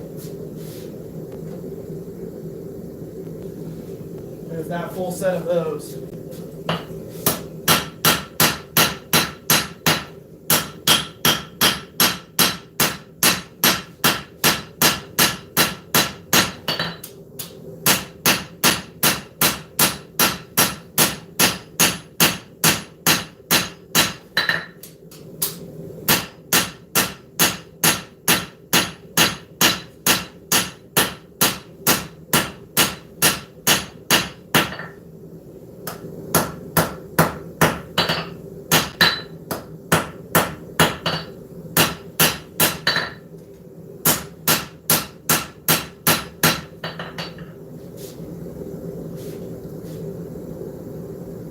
Getting there.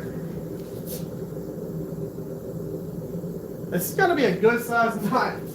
Right now, we're at 12 3/4. So 12 3/4 inches overall length.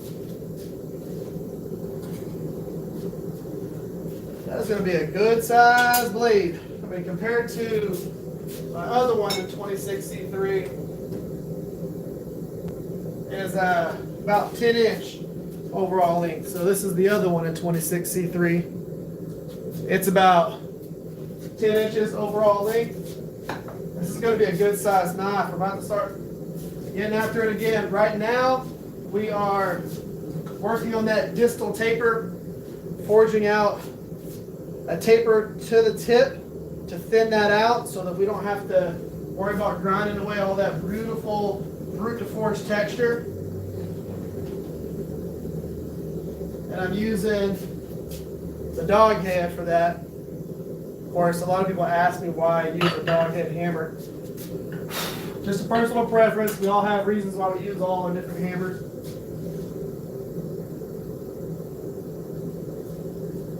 I'm pretty happy with the height that we have in the heel section. We'll get a little bit more height as I compress the forward part of the handle on this. So as I bring in this section right here, it's going to give us a little bit more height in the heel.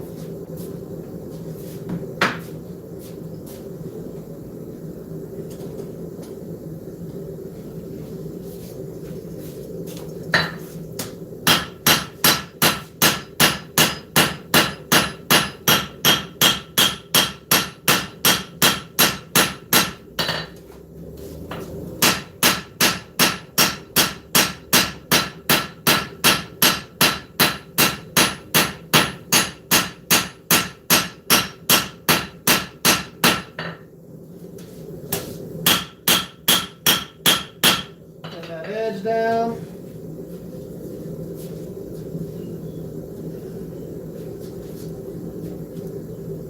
So I've got that edge down to about a little under 1/8 of an inch.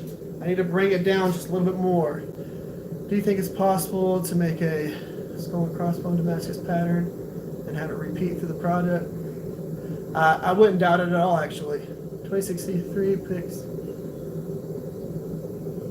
So on this one, I might do a hamon. I know for a fact that on this one right here, the whole point behind this one is for it to have a hamon. So it'll have a pretty wild one.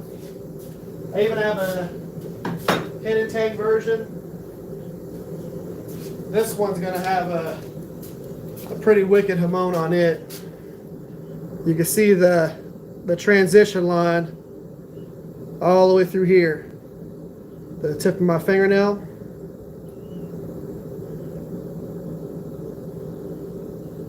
So that's where I had it clayed up. So that's going to be the hamon on that hidden tang, chef. And that's 26C3 as well. But yeah, you see that hamon line all the way through there.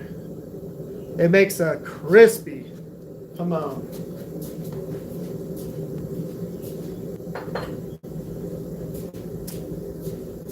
And yes, for some of y'all, I do forge some of my own Damascus.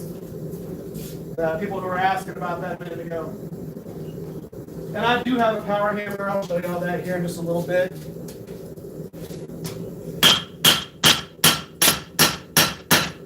So some of it's forged by hand.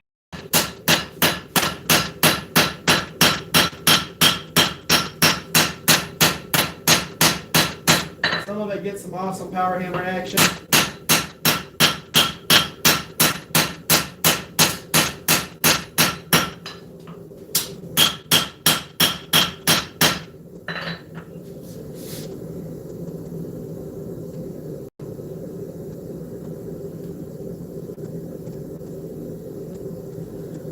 Okay, I'm going to go a little bit thinner than that. Right now, we have bevels forged in. I don't want to go too crazy because I know that I'm going to end up forging in this dollar area right here, and that's going to bring everything down. It's going to give me the rest of that distal taper. Like right now, got a little bit of a distal from here to there, but it's going to have quite a bit more. But what I want to do, I think I want to correct this handle profile just a little bit, and then get that overall profile cleaned up. So I'm going to switch to the handle side, heat that up. You can see right now what it would look like with the handle. So we're going to clean all of that up.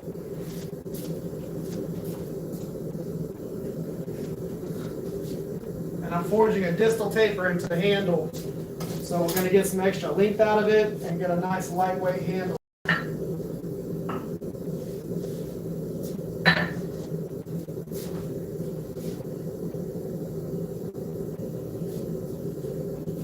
And then whenever I get the handle roughly where I want it to be, get it distaled, I'll blend in from what technically is the ricasso area. Wonder what that is. Let's see here. That is this area right here, in between what's going to be the handle, this section here, and the bevels, this section here. I'll blend from here to the tip like this, where it actually goes down to a point this way. I'll get more aggressive with that one, but I'll blend from here down into the taper tang and then down into that tip. That's one of my own knives right there that I'm making for myself.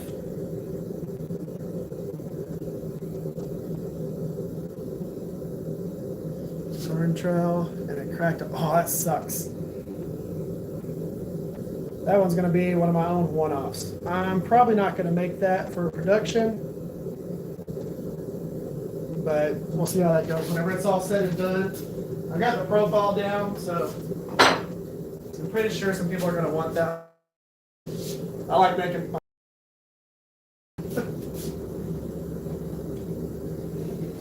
Alright, so we're going to work on this handle a little bit.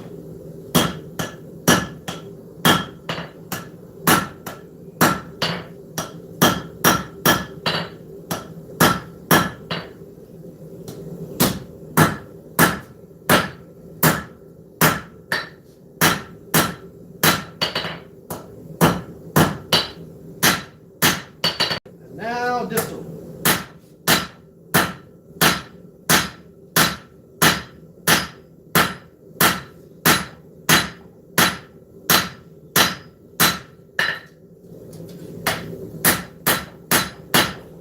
I'm just gonna, we'll start getting that handle profile back in line where we want it. We'll put a little bit of a distal taper in there, get some extra length.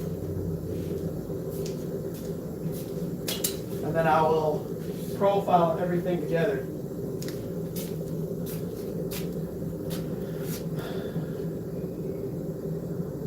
Yeah, I've got some railroad spikes that I need to finish messing with that I've done twists on and everything like that. I've got a group that are coming to learn how to make knives, and we're going to be using railroad spikes for those. They're a 1080, I think, or Maritime Knife Supply. So we're going to have those processes. They wanted to do railroad spikes, so I figure if I'm going to teach somebody how to forge a knife or whatever, that we're at least going to do, you know, something that can be hardened for the most part. Nothing that's going to be like just regular railroad spikes.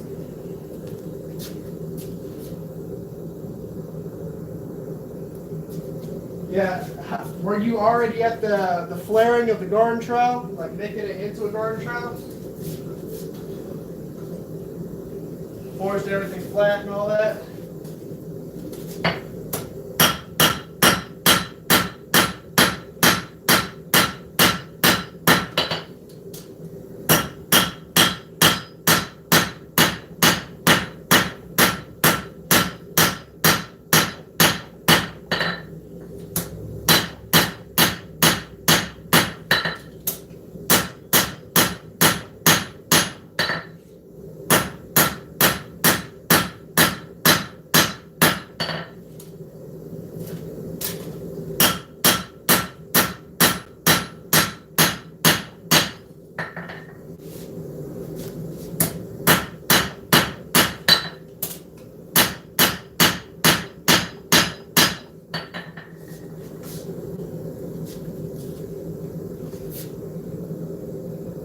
That's what we're looking like so far.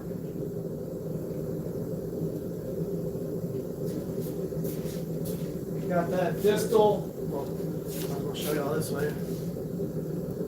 Not worried about it being like super straight or anything like that. It's just we're just tapering that distal down.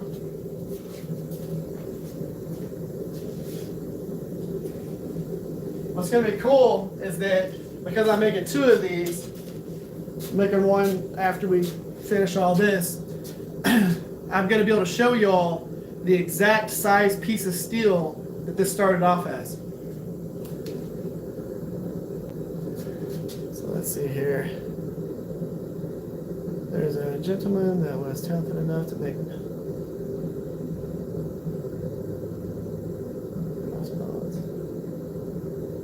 That's true. Yeah, if you ever look up Steve Schwarzer, that guy, he has made all kinds of hunting scenes and all kinds of stuff in Damascus. Go over just a little more.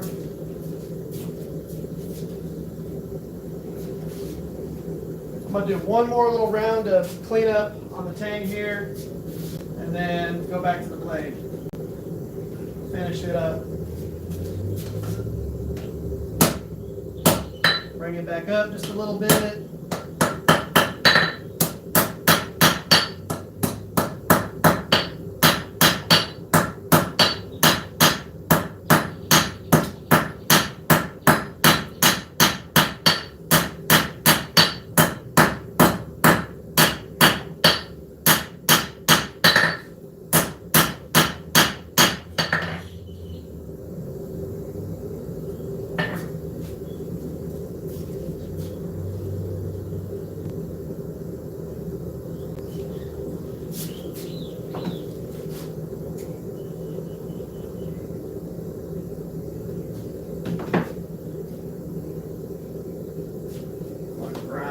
Just a little bit of a section that I don't really like on this.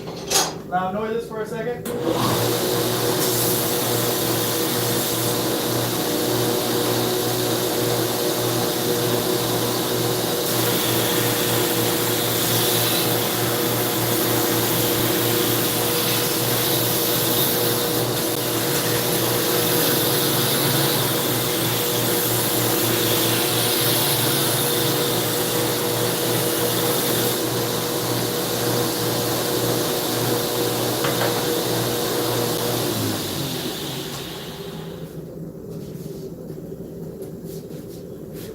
A little part that was acting a little wonky on there, so just took it to the 2x72, cleaned that up. Have to cut the entire blade, braze. Oh man, the last few minutes of the last part, man, that is rough.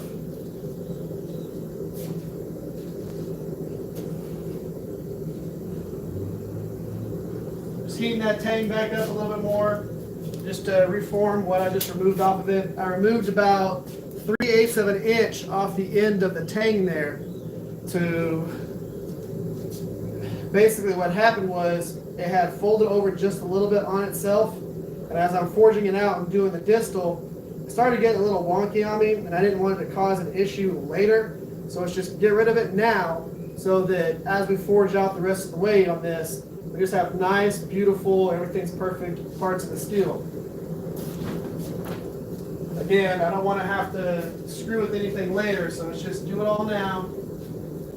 Get it exactly how it needs to be.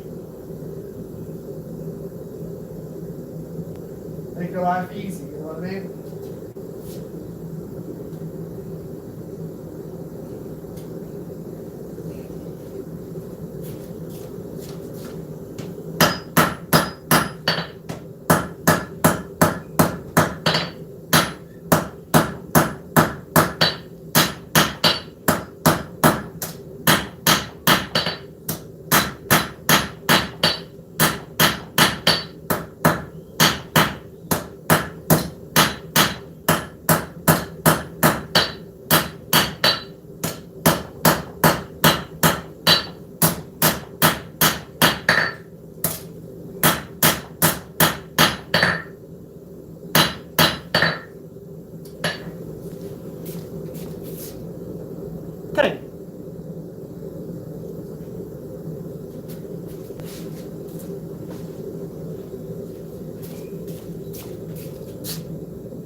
So what I did was there was a little bit of a fish lip section at the end here that as I started really fine tuning this, it wanted to start splitting away just a little bit. So I just took off that little last section there.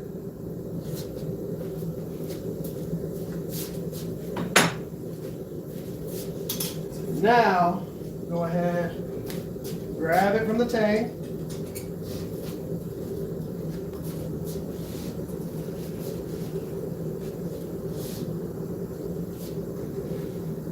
What I'm going to do now is I'm going to fine tune a couple of things. I need to work on the bevels. I need to get them exactly how I want them, and then get the spine forged out, get that nice distal taper through to the tip, and we should be good to go.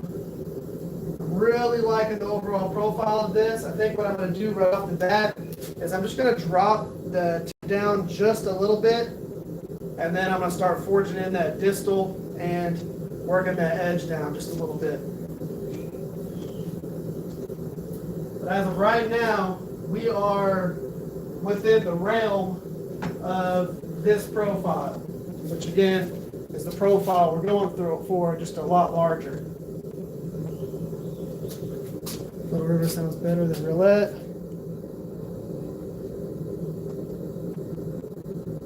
You're gonna love those Hermes belts. So if y'all don't know what he's talking about, like for me, I'm at a point right now where whenever I am grinding my knives, I don't use 36 grits anymore. Like on this right here, this is gonna be a stock removal with hamon.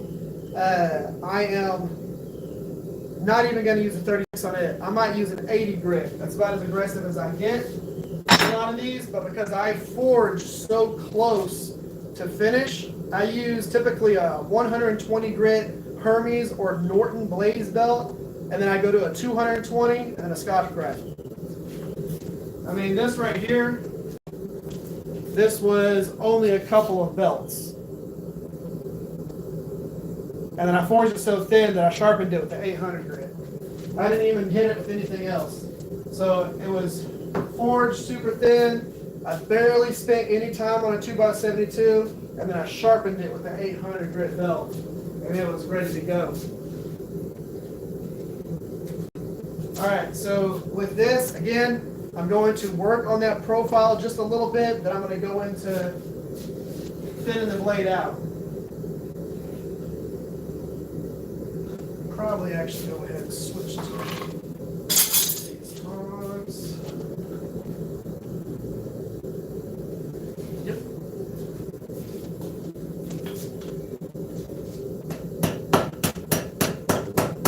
Spine on the anvil.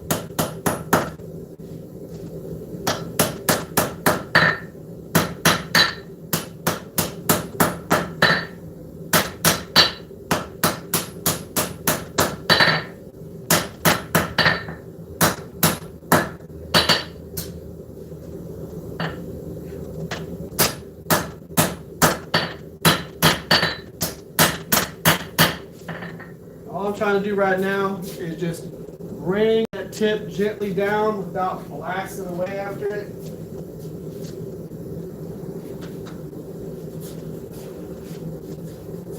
I'm actually going to switch back to these tongs because it was holding a little bit better.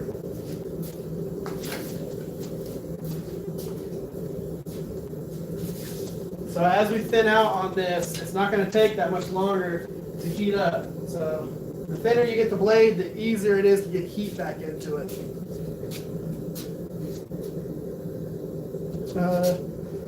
Mini Mule.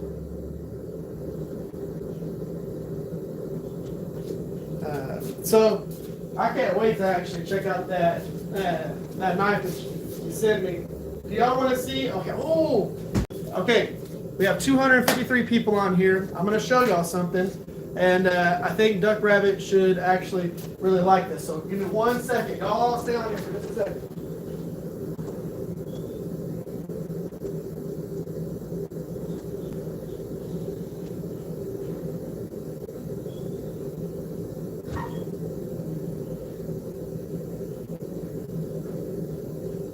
Now I'm not going to show all of y'all his address, but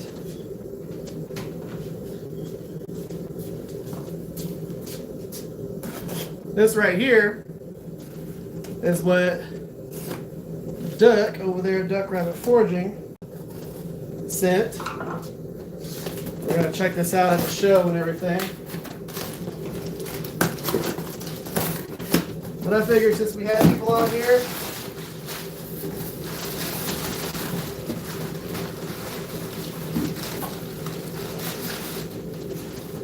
we got two things now. This is the way you want to wrap stuff, because you'd be surprised at how often things get messed up in shipping. It is wild. We'll do a little bit of an unboxing here.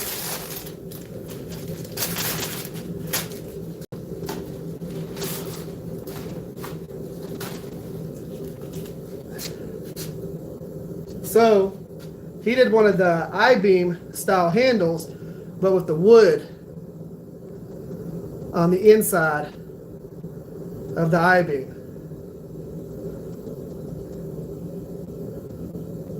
Like, that is wicked. Absolutely wicked. And the cool thing about a chopper like this is if you're going through and you're actually chopping, that's like a hatchet right there.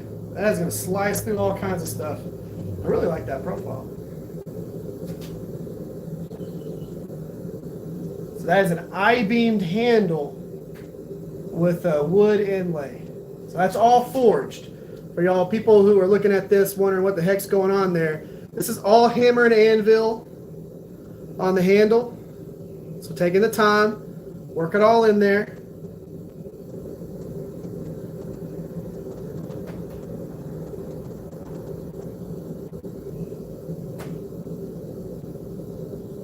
Absolutely awesome. And that makes for a really comfortable handle. So he sent that, and dude, that is cool. So, and this guy.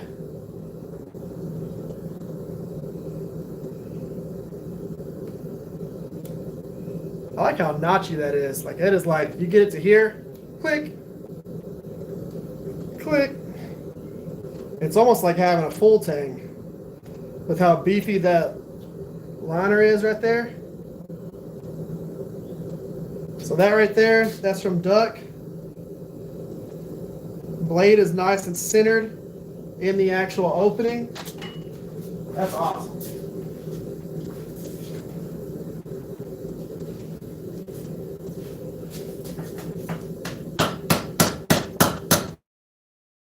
I think the people at the show are going to like that.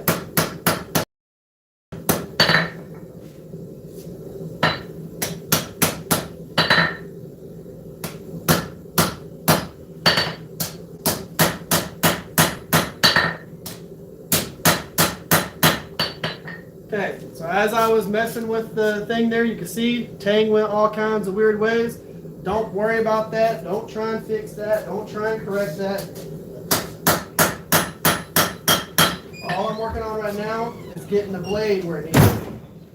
Holy slam the door, lady. Well, you know I'm here. Two things. One. No, you only get one. Do you have one of your I-beam handles out here, or am I going to have to go find it inside? Yeah. To be able to ship it? Great. It's in the case, right? No, you can get the one that I'm sending to Steve. It's in the closet. Middle bedroom closet? Yeah. Okay. Also, somebody mentioned that they wanted, where is it? Somebody mentioned that they wanted a machete that would hold an edge longer than a couple of... Right there on the wall. Oh yeah, there it is. You want a good edge retention thing. So I've got these blades that I've made out of 5160 from Willie's Jeep Leaf Springs. This is a wakizashi that I made just to trim branches. It's a zero-edged wakizashi. I've used it for 2 years. I've only ever stropped it. I've never resharpened it. That right there, you want to talk about holding an edge. Jeez. It is amazing. So let me go get your I-beam handle so that I can... But yeah, that right there, you can see all the sap and random crap from chopping through wood over the years.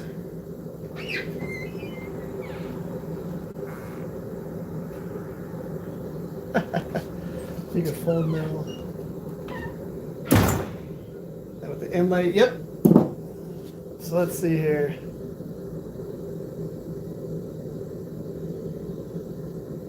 Yeah, it's really cool doing the I-beam and putting the wood in there. Yeah, see that is, as long as you get a good heat treat, you're using the right steels, stuff like that, you don't gotta worry about it. Your edge will last a long time.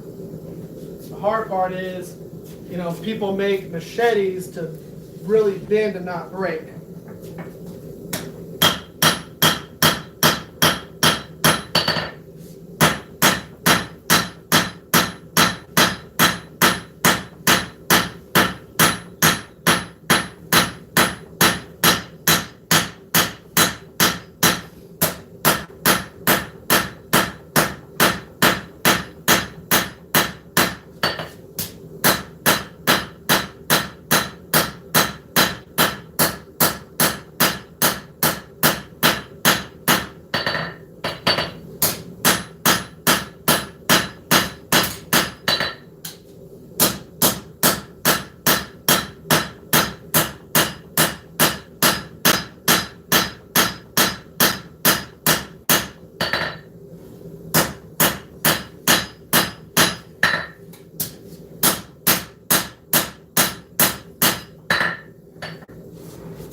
Thinning our blade out a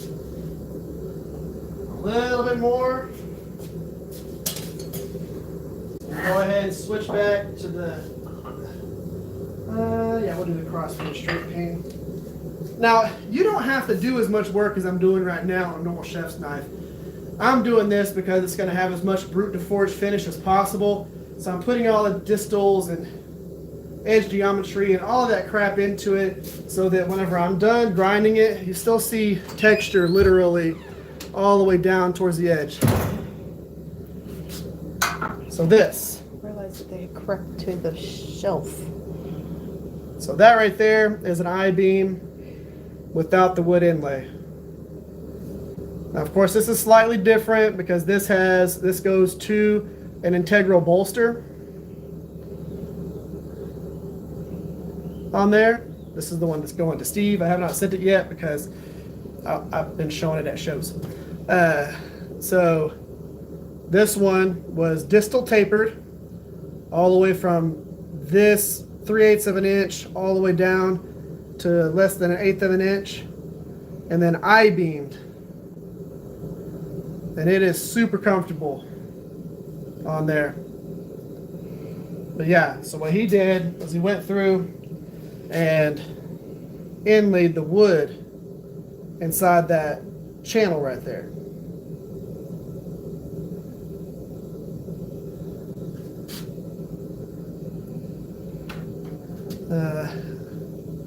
Hit it with a good skinning knife.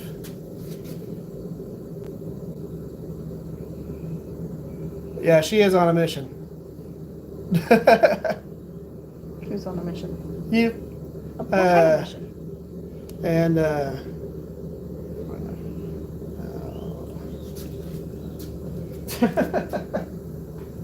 but yeah, I keep you on track. these little guys right here. That's apparently going to be the Little River because I lost out on the name game. Norway. How you doing? What's the weather like in Norway right now?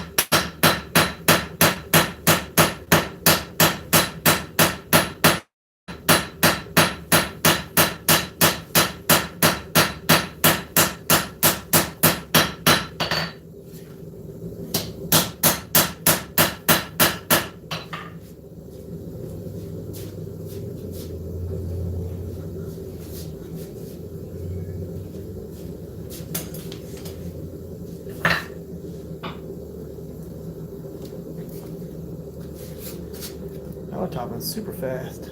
Let's see here. Run a Skinner profile. I bet Skinner's would be awesome by U-Mule. Then they improves. Yeah, I agree. I like the way that feels in the hand. Cold and snowing.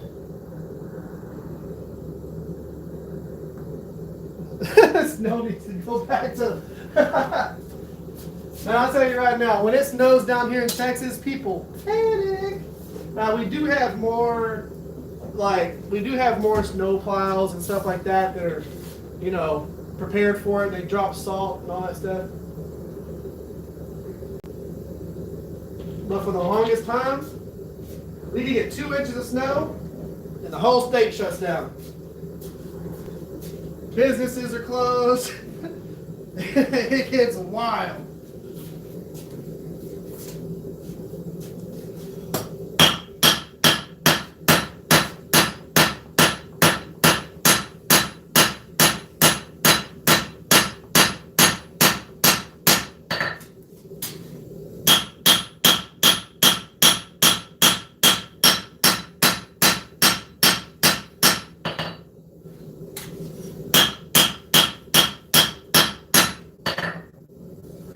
I'm not going to go too much thinner on the cutting edge than I'm at right now, just because it could make heat treating a pain in the ass. But I am going to clean up that overall profile now.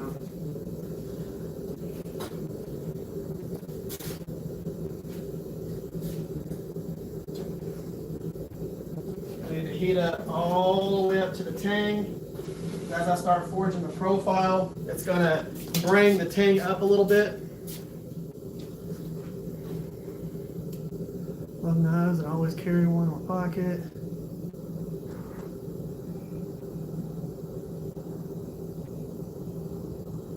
Not down here in the deep south. I live in kind of North Texas. I'm about 20 minutes from the Red River going into Oklahoma. So I'm in Wichita Falls, Texas, which is, if you take Oklahoma City and Dallas Fort Worth, draw a line and cut it in half, I'm right at the halfway mark between those two big cities. So we're like right on the edge of the plains. So we got all their crappy weather, plus all the weather that comes up from the ocean, from the Gulf. Yeah, it just wrecks us all the time. Less snow than usual. Pretty cold. Yeah, it's like 50 degrees outside here right now. Feels fantastic. As a matter of fact, I can now open up the doors all the way to stop the raining.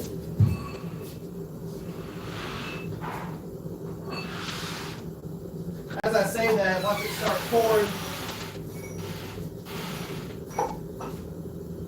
But we had like 60 plus mile per hour winds yesterday. There was semi trucks fully just getting knocked over on their sides yesterday. So right now you'll see the tang is actually pushed down quite a bit, but whenever I forge on the spine of this, it's going to go whoop and pop that tang right back up into place. The reason why I wanted to get it hot all the way through to the tang, so I'm going to hold on to the tang. Right now, that tang's bent down.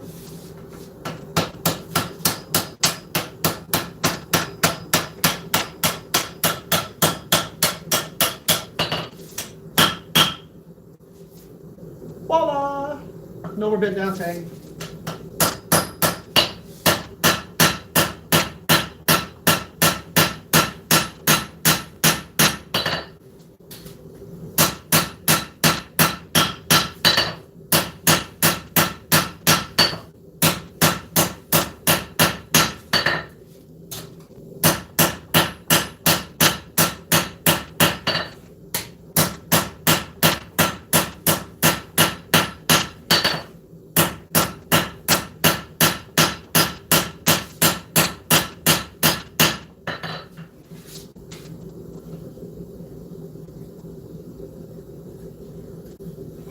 Looking pretty good on that. It's definitely within the realm of little bit of stock removal. So I know, clean up that edge, bring it up, drop that down just a little bit more. So I need to put just a hair more arch into my spine. So I need to drop that handle back down about a quarter of an inch all the way to the tip of the tang, so about a quarter of an inch on that tip. And that'll put my profile where I need to be. Then all I got to do is clean off a 1/16 down to about a quarter of an inch at the tip over here, and take about an 1/8 of an inch off the edge to straight. And then I'll clean up the inner heel here. And we should be good. So I just need to bring that tang back down just a hair. And then planish the whole entire thing together.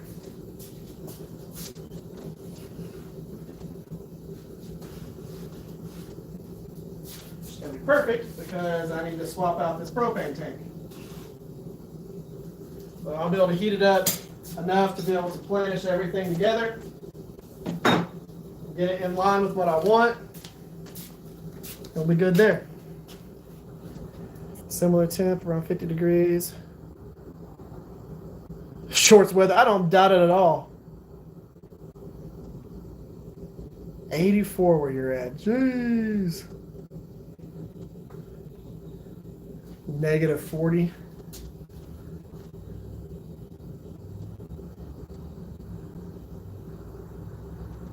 It's still hot.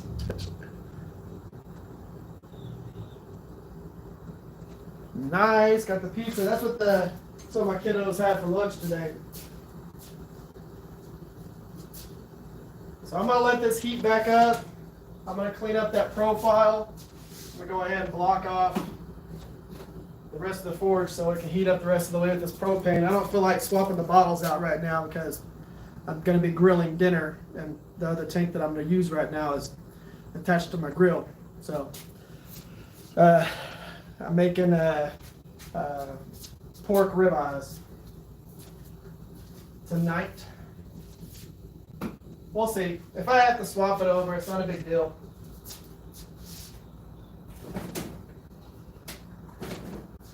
I have, and on this one tank, I've done 2 live streams and forged 6 EDCs. I live in Goliad, Texas. I've never heard of that. That's definitely a first for me.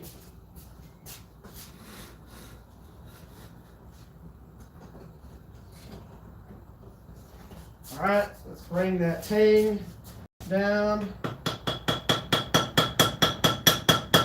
Just a hair.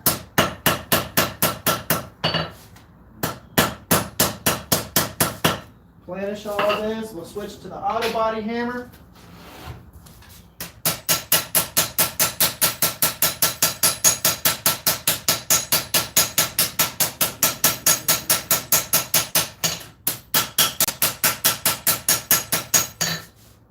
This is going to let me planish everything together, get all the lines straight. Flip it over to the tip. Take out the tang.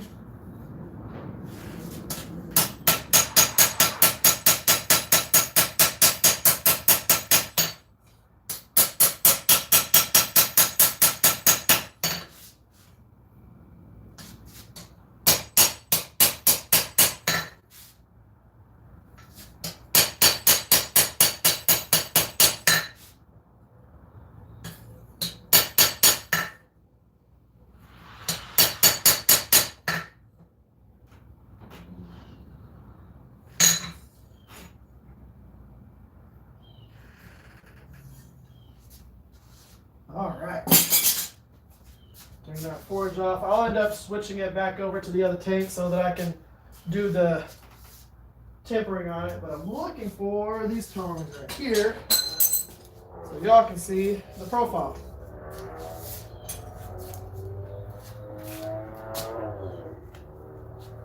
There is a profile.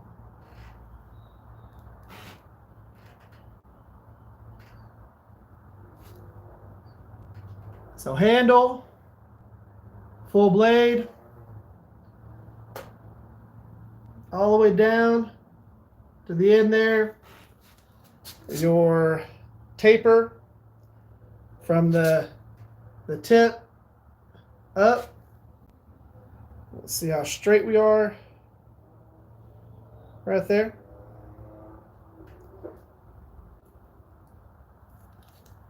You got your handle profile.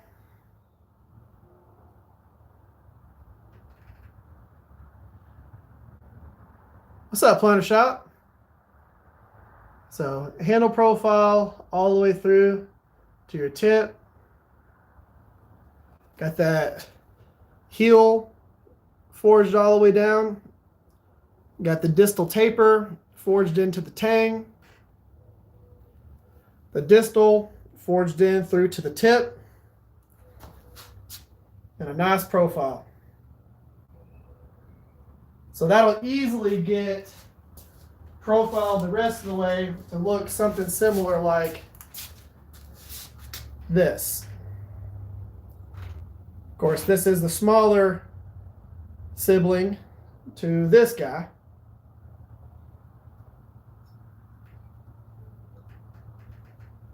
So we forged a version of this stock removal knife. And to give you an idea of what we started with, not even an idea, give you an exact representation of what we started with, because I'm making another one of these. I already cut another piece of steel. This is what we started off as. Let me unzoom y'all. Y'all were all up in my beard for a second there. This is what we started off as. This piece of steel right here. We went from this to this with hammer and anvil. And that just goes to show you what you can do with stock or with forging versus stock removal. Now that's not to say that stock removal is not a good process of making knives. It is. Those are the ones that I have over there. Those are primarily going to be stock removal. But I also love my forged to finish and my forged, brute to forged profiles and knives. But you saw what we were going for, aiming for profile wise, and we were able to make that hammer and anvil.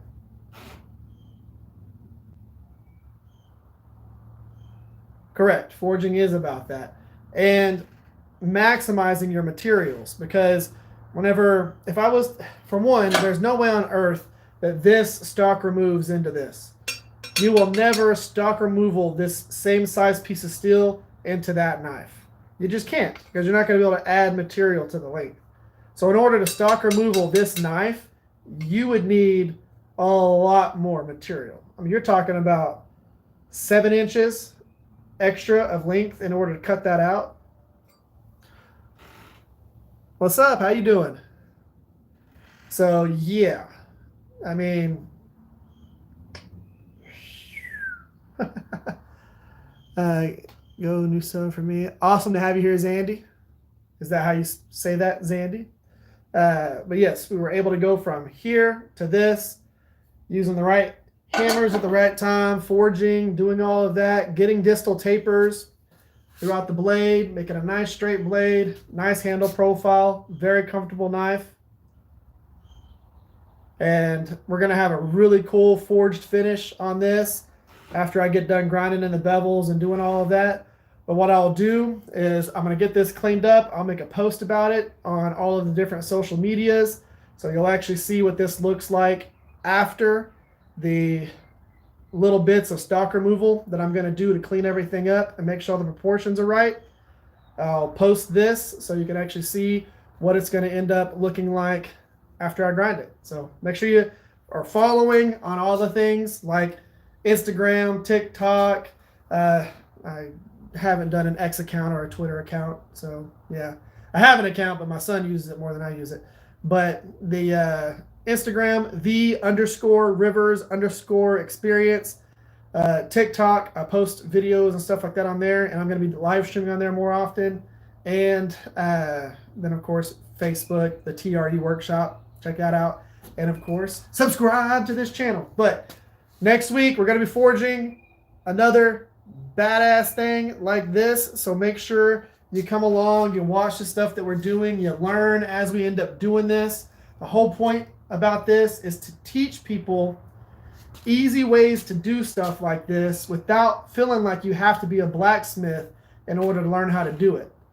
A lot of the techniques that I teach on this are learning how to be a knife maker. It's learning how to forge knives as opposed to doing all the blacksmithing sides of it. Because there's ways that you can, I wouldn't say cheat, but there's ways that you can do bladesmithing without, it's awesome having you here, Steve. There's ways to do bladesmithing without having to overwhelm yourself with learning all of the blacksmithing techniques. So again, we got that right there by doing the same stuff, okay? We're going to figure out where the hell, there we are. Okay, so this profile, by following the same recipe and the same stuff to go from a piece of steel like this, okay, that's a piece of steel with this little notch or angle cut off of it, going from that to that, where we forged in that preform right there, put a little notch on the back side, that turns into this right there, that turns into this, forge that in, another little notch, that can turn into this right here, or it can turn into this. So it's just going through, doing the same process, learning how to do the preforms, and then going through and making this. So that was forged from 26C3 distal taper through to the tip, distal taper through the tang, and you can see that nice taper down there to the heel from the finger choil up here all the way down into that. Nice profiled handle. That's all hammer and anvil. That all started out of that piece of steel right there. This is going to be awesome. This is going to be one beautiful looking knife. We're going to go ahead and let it finish cooling up here.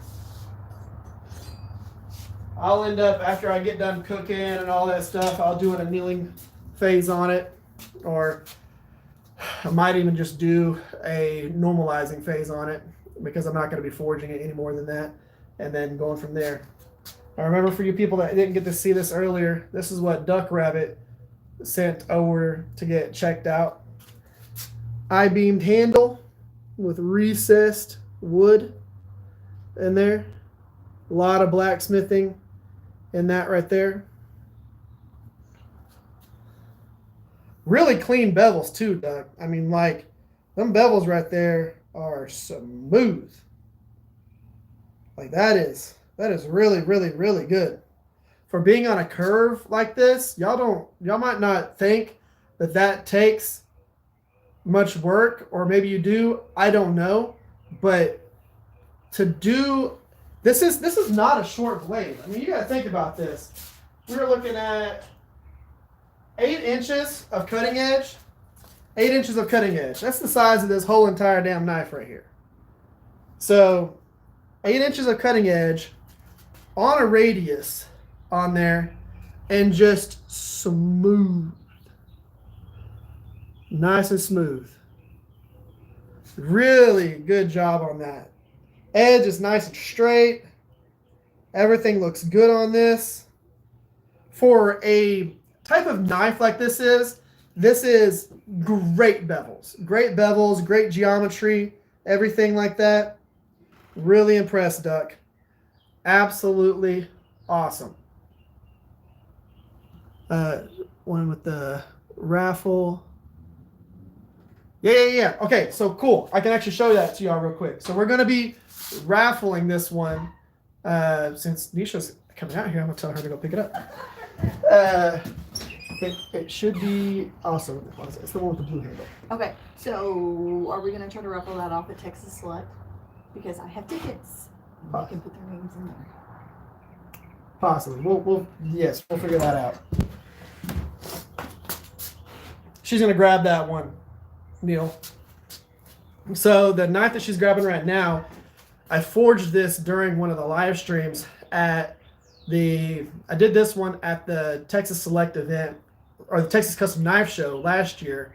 And we are going to be raffling this knife so that all the proceeds go to veterans.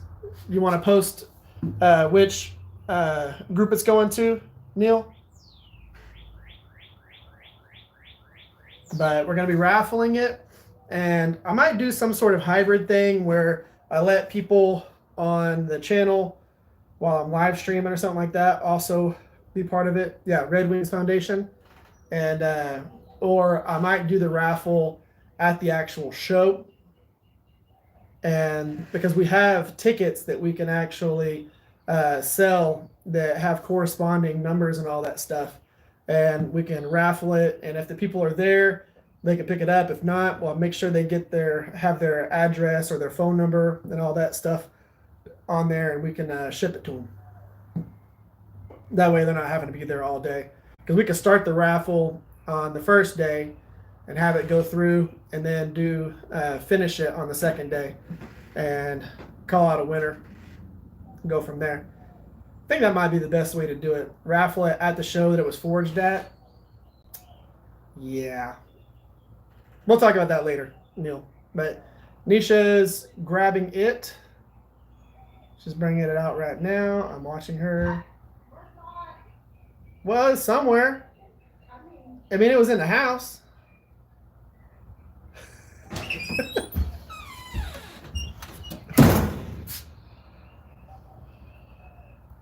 That right there.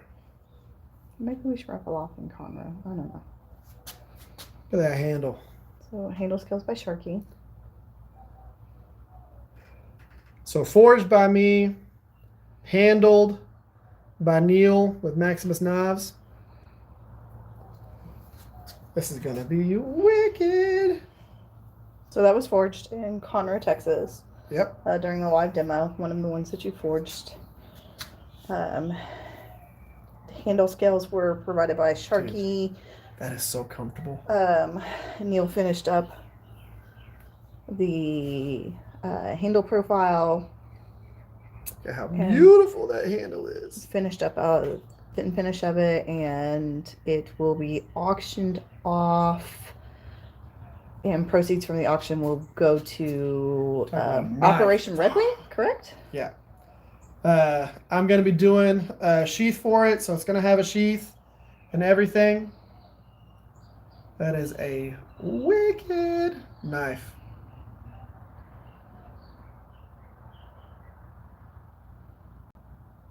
So that one right there, we'll be raffling it off, most likely, will be the thing. Oh, that is a nice thin tip.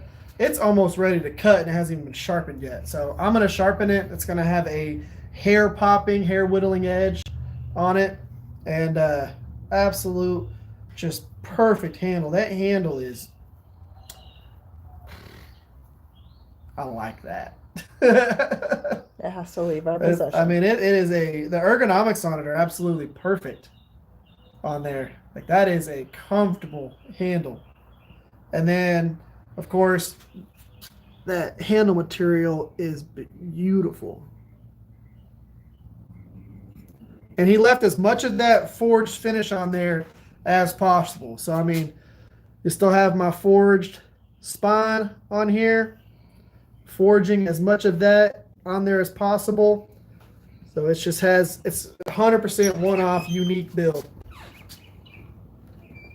Super cool. Hey, babe.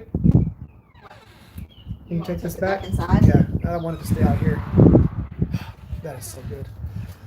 So, yeah, we'll have that on there for that. And then I am going to be dissecting and looking at this little guy right here. This is the folder that Duck sent. Really, really, really like this. It's so simple yet just awesome. I just love that how thick the actual spine is on it. Little swedge on there, a little recurve.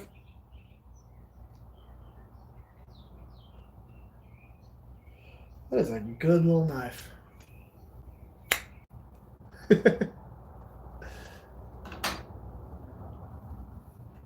Yeah, it does, but don't worry, because after I'm done making it ungunked, it's gonna look mint. I've got everything to take care of all of that. You don't worry about it. It's gonna be absolutely mint. I got your back. I've got your back.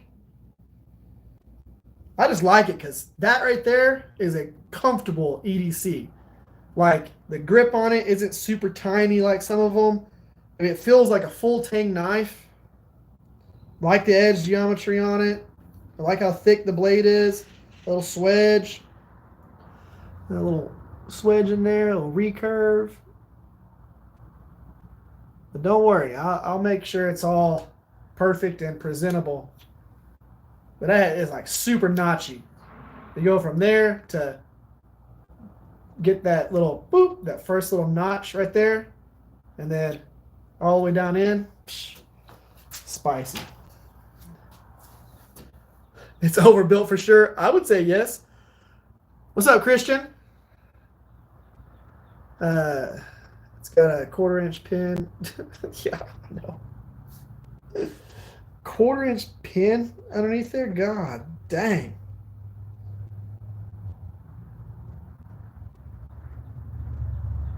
Yeah, that's wild. Basically. Yeah, and that's how the raffle works. So for anyone wondering, basically, you purchase one of the raffle tickets and you get a chance to win it. You can purchase as many raffle tickets as you want, but I'll let y'all know whenever we end up doing that for that particular build. One of the things, like I said, that I'll definitely end up having these on the website once I finish this show. The whole point behind these is a super gentleman, clean build, but also have that nice brute to forge finish, cool etched finish down the side, but just super sleek edge, smooth spine, nice sheath, so that whenever you have it and you're carrying it, it looks awesome, but when you pull it out, you can see how unique it is. All the bevels and all that stuff's 100% one-off unique. So, thank you. It's the tank top. So, it's going to be cool. I think this blade is going to look absolutely epic. I'm excited about this. This is going to be a big old chef's knife. I can't wait for it to cool down so I can go through and clean up the rest of the stuff on there. But that right there is what we forged today. We went from rectangle piece of steel to that. Wow. Getting distals on something that long and it all being straight is always a fun bit of practicing within your forging. But so you'll have stuff like that where it's not going to be like, there's not going to be much stock removal. So on some of the blades, I like to have a deeper plunge line like this right here. Some of them I don't want any plunge line. That's why I forge them. But this was forged profile, of course. The whole entire thing was profiled to pretty much exactly what you see right here. But I wanted that deep plunge right there and a nice thick spine. So I knew I was going to do the profiles through stock removal. The whole entire profile was forged. within a 1/16 of an inch of this profile. So let's see here. There, buoy, 6 inches, almost perfect.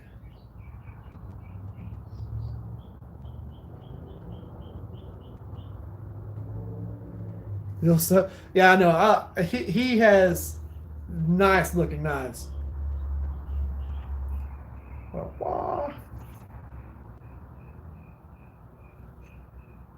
It's gonna be hard to sell this one because I want to keep it. I really, really, really want to keep this one. I picked out the exact pieces of wood that I had for these. I mean, look at the amount of chatoyance in that freaking curly maple right there. It's like a hologram.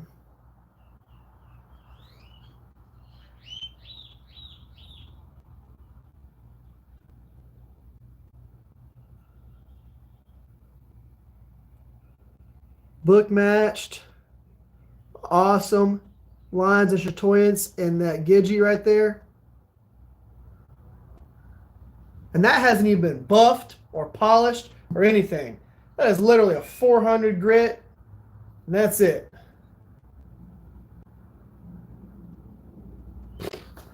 That is going to be so good.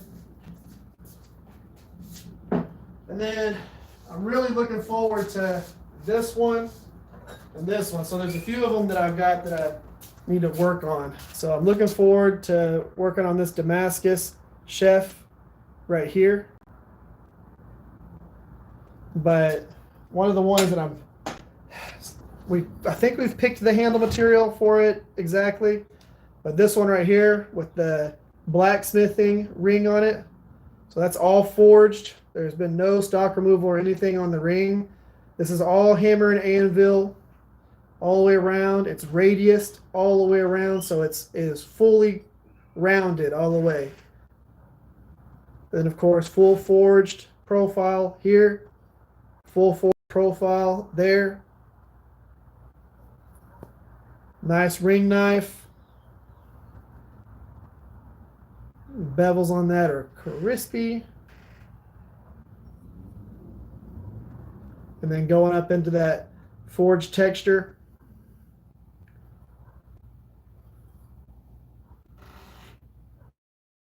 That is a very, very, very comfortable knife. And I'm going to be doing a really cool burl on that. But I've seen people do ring knives. It's one of the first one that I've seen that has the actual blacksmithing work done to it. And there'll be a copper ring that connects these two right here, copper or brass, that goes through there. But it's just having fun with the unique builds without going too off the wall. Now I've got some beautiful handle material that I'm going to be putting on these.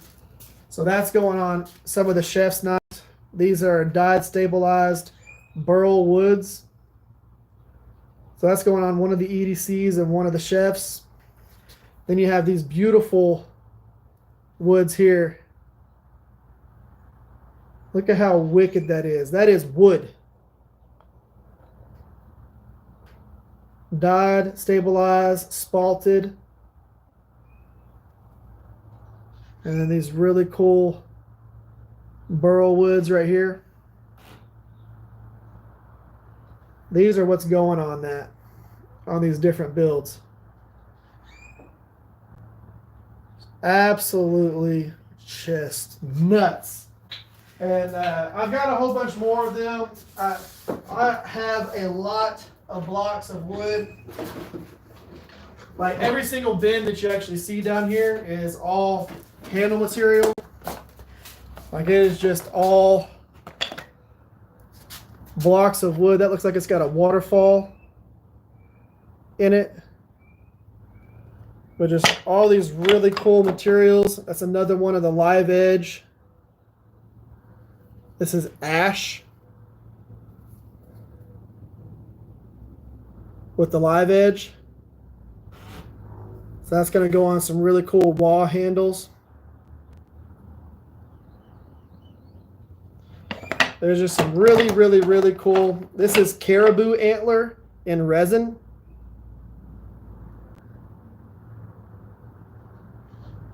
So caribou antler.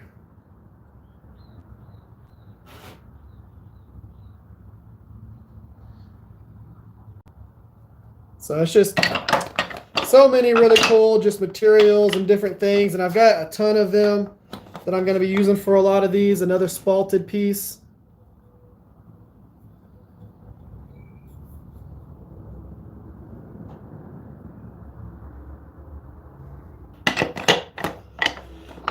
These are just so many beautiful pieces of wood. And I've got boxes of these and everything that are going to be going on these different blades. But it's just been fun having all this different stuff on here, and I love it. I'm doing a dagger soon, and I'm gonna do the I-beam. Oh, that's gonna be cool. I need to do that.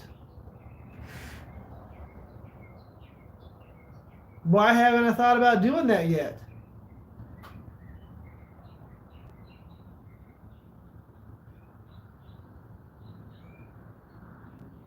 Huh.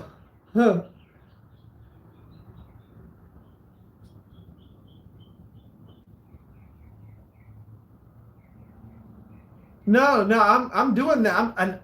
Dude, I-beaming it and then twisting it. That's gonna look sick.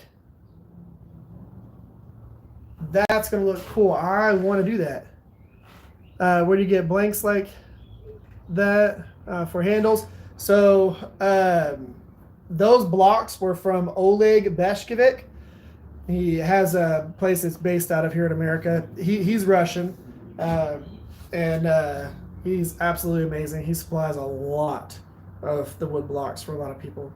But he's based out of, I think he's got Pennsylvania is where his shop in America is based out of. But yeah, Oleg, it is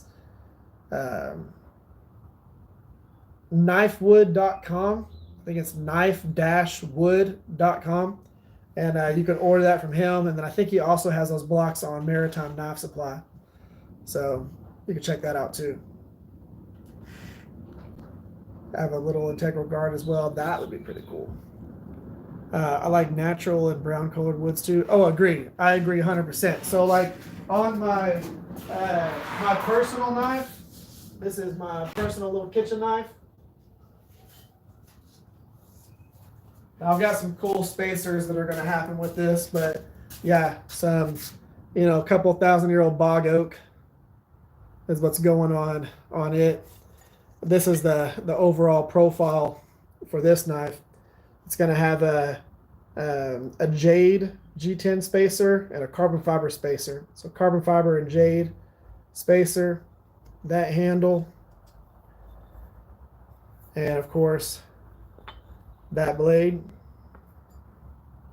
with the hamon on it. Again, you can see that hamon line right up through here. There's a different sheen to it down at this bottom and a lighter color up here. Darker, lighter. Splits right here. That's where that hamon is. Yeah, that's one of my own knives right there. Yeah, knife-wood.com. Oleg is awesome. That guy, you want some solid blocks that don't have voids in them. It's one of the things that sucks sometimes is you order a nice expensive block of wood, but the whatever they use to stabilize it didn't permeate all the way through the wood, and you'll have voids and stuff like that. I hate it when that happens because I'll pick this beautiful piece of wood and I'll cut it down to make scales or something like that out of it, and then I've got to fill voids with CA glue. I don't like that. I want it to be solid with the stabilization, and his are solid, and the colors go all the way through them. Sometimes you'll see where the colors didn't go all the way into the blocks, So when you start removing material, it's lighter on the inside than how bright and vibrant it is on the outside. His colors go all the way through, fully saturated. So yeah, Oleg with knife-wood.com. And then I get some of my materials through Maker Material Supply. So get some through them, and then Pop's Knife Supply for some of them. And like Rich Light, I've been really liking that. This is the handle material on this one right here. This is Rich Light. It's a really nice material. This handle reminds me of boots, like blue jeans and boots. Whenever I look at that, it just makes me think of blue jeans and boots. Rich Light, I think I got this from either Maker Material Supply or I got it from whatchamacallit, Pops. It was one of those two. Because whenever I'm at shows, I always get handle material from them. But I just think that overall package right there with the leather, the blue, the Kydex on the back, leather on the front, nice pocket clip carry on that. Or even if you were going to flip this clip around, put it on the back side and have it hip carry, you can. But that right there, little hybrid sheath. All the retention you need.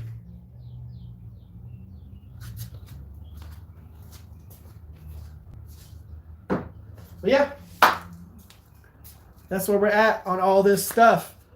I think that I'm going to go in and eat some food. I'm hungry. We've been live for 2 hours and about 45 minutes. We made a really cool knife. Like I said, I'll get this cleaned up and I'll post what it looks like after I do a little bit of the grinding, a little bit of the cleanup on the different social medias. So go check that stuff out today. I'm going to figure out what Miss Rivers is about to tell me. Well, you're talking about knife handle scales, and you cannot forget your friends if you're wanting to do custom resin scales. Casting Crafts by Emily, or Emily's Casting Crafts. Emily's Casting Crafts, right? Is that?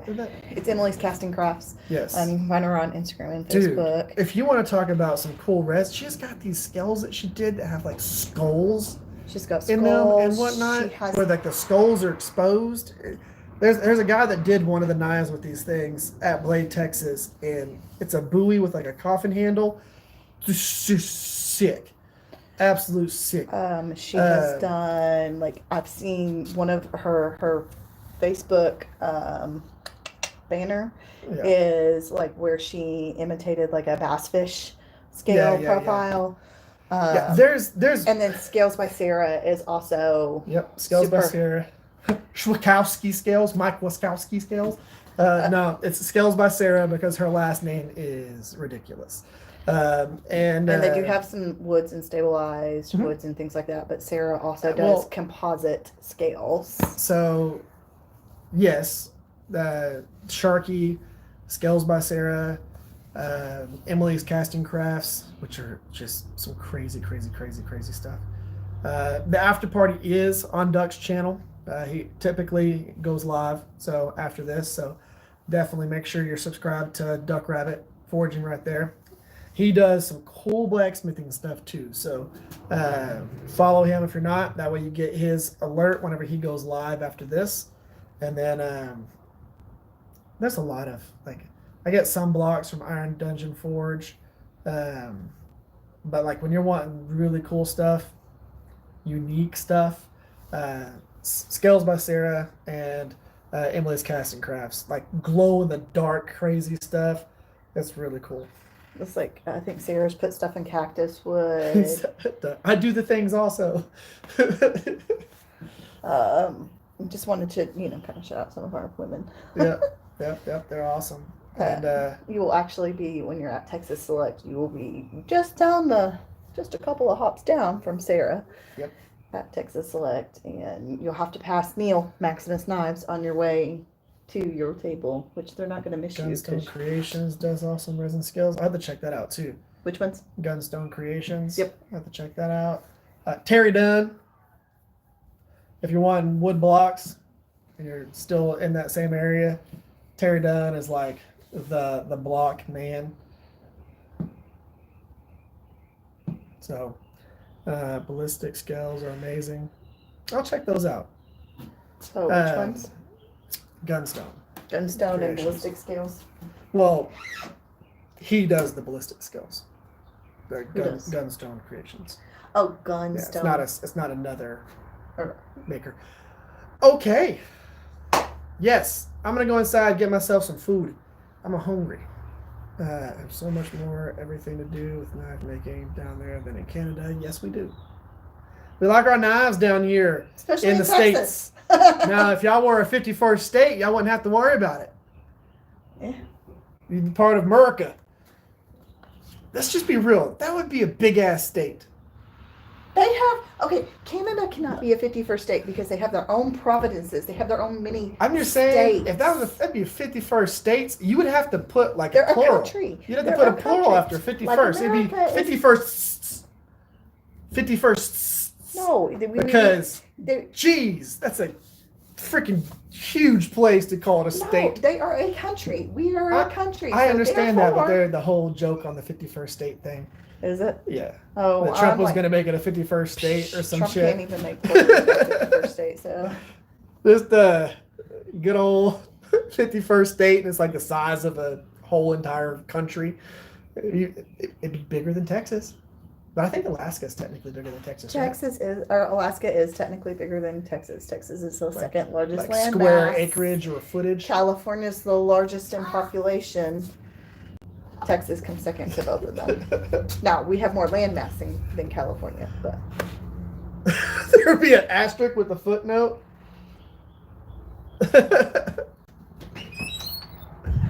Delegation discuss statehood. That's so wild. well, we're gonna talk about that. We're gonna like do They're probably hard. getting blasted by wind right now. That would be it'd be hilarious. But hey, just travel to Canada all the time now. Been to Canada. I know you have. I've never been to Canada. Not a single time. I haven't. I heard it's cold sometimes. I haven't been It's to cold over Canada. there. You haven't been to Canada? That makes sense, because if you're my daughter and I haven't been to Canada, then you probably haven't been to Canada. Mama has been to Canada. That's true. Why didn't you go with her? Because Technically, she did. How?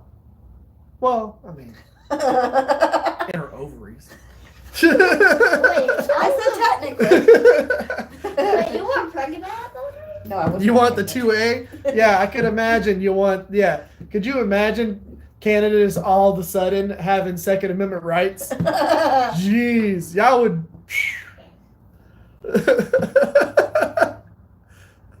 Havana is the place to go if you come here. Heck yeah.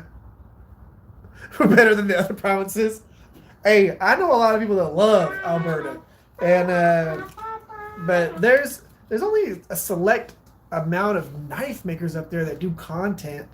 I mean, all of us have watched Simple Little Life, and he's up there with y'all. But I've watched car content creators, people who modify cars, and they'll be like, Toby's on the computer. Why do He's you in have a all bike caps. on the It's roof? Toby here. Why do you have a bike on the roof? And so with car content, I've seen them drive from like, okay, in America, if you're not from America, we do everything. It's distance Especially by in Texas. hours, distance by time. Especially We in don't Texas. we don't say mile. We don't say, oh, it's 110 miles over there. We say that's an hour and 20 minutes. Or that's an hour and 45 minutes. It's 6 hours from here. It's 7 hours from there. And that's what we say. In Canada, though, they'll be like, hey, we're going from here to here. From here to here. We're going to hang out there for a day. And it's legit 18 hours. And they'll be like, yeah, we're just, I got family over there. And we're just going like a state over or 2 states over or whatever the provinces is or whatever. And they'll be like, yeah, it's 18 hours. That's far. if you try to drive 18 hours in Europe, you would be you'd go through like 7 countries, 18 hours. And we're talking about one country, and they're not even going from edge to edge. They're just like here. But we live in Texas. I know. It takes 18 hours to get from the top of Texas to the bottom. It does take a long time. It does, but we don't typically just drive that. You They're- really they're- be not that, But but they're just like, yeah, we have to go over there because that's where the shop is. They're like 18 hours, and that's just a thing that they're just confident with. We don't just drive to Florida. no. Part of that trip is still in Texas, though. Yeah, Canada's huge. But yes, Texas is also huge. So if you drive from where I live in Texas, Wichita Falls, if you drive from like Wichita Falls to El Paso, it's the same distance from Wichita Falls to El Paso, still in Texas, as it is from El Paso to Vegas. Why do you have a back on your roof? You go through New Mexico, Arizona, Nevada, all the way to the edge of Nevada, and you're like almost in California. So that's not from one edge of Texas to the edge of Texas. That is like the center of Texas to the edge of Texas. Same distance as all the other states. Or if you go from like, whenever I'm going to Atlanta, it takes almost half the trip to go from my city to Louisiana. Why do you have a back on your And then roof? from the edge of Louisiana to Atlanta, same time. Dad. Takes half the trip just to get out of Texas. And you go through all those states. It's like, we're still in Texas, still in Texas, we're still in Texas. We made it through the I metro caught question. Albertus, no Yeah. Texas for a reason. Why do you have a back on your roof? Why do I have a bike on my roof? Because it's easier to keep the bike up there than it is to have it just down here somewhere. Bro, what? That's my... Why would you hang a bike on the roof? And how are you even supposed to get things down? It's off the hooks. That is my country, Texas, Arlen. Toby, wait. Wait, lowercase, and then all in caps. Arlen is in there? Oh, gee. Okay.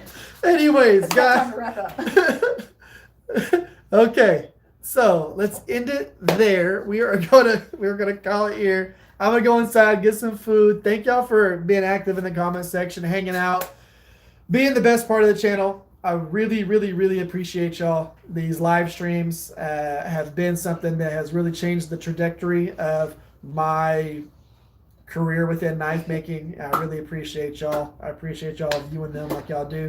And come back for more next Saturday. We're going to mess around, make some more stuff. I will catch y'all next time. All right. See y'all. Daddy, I'm telling the mommy.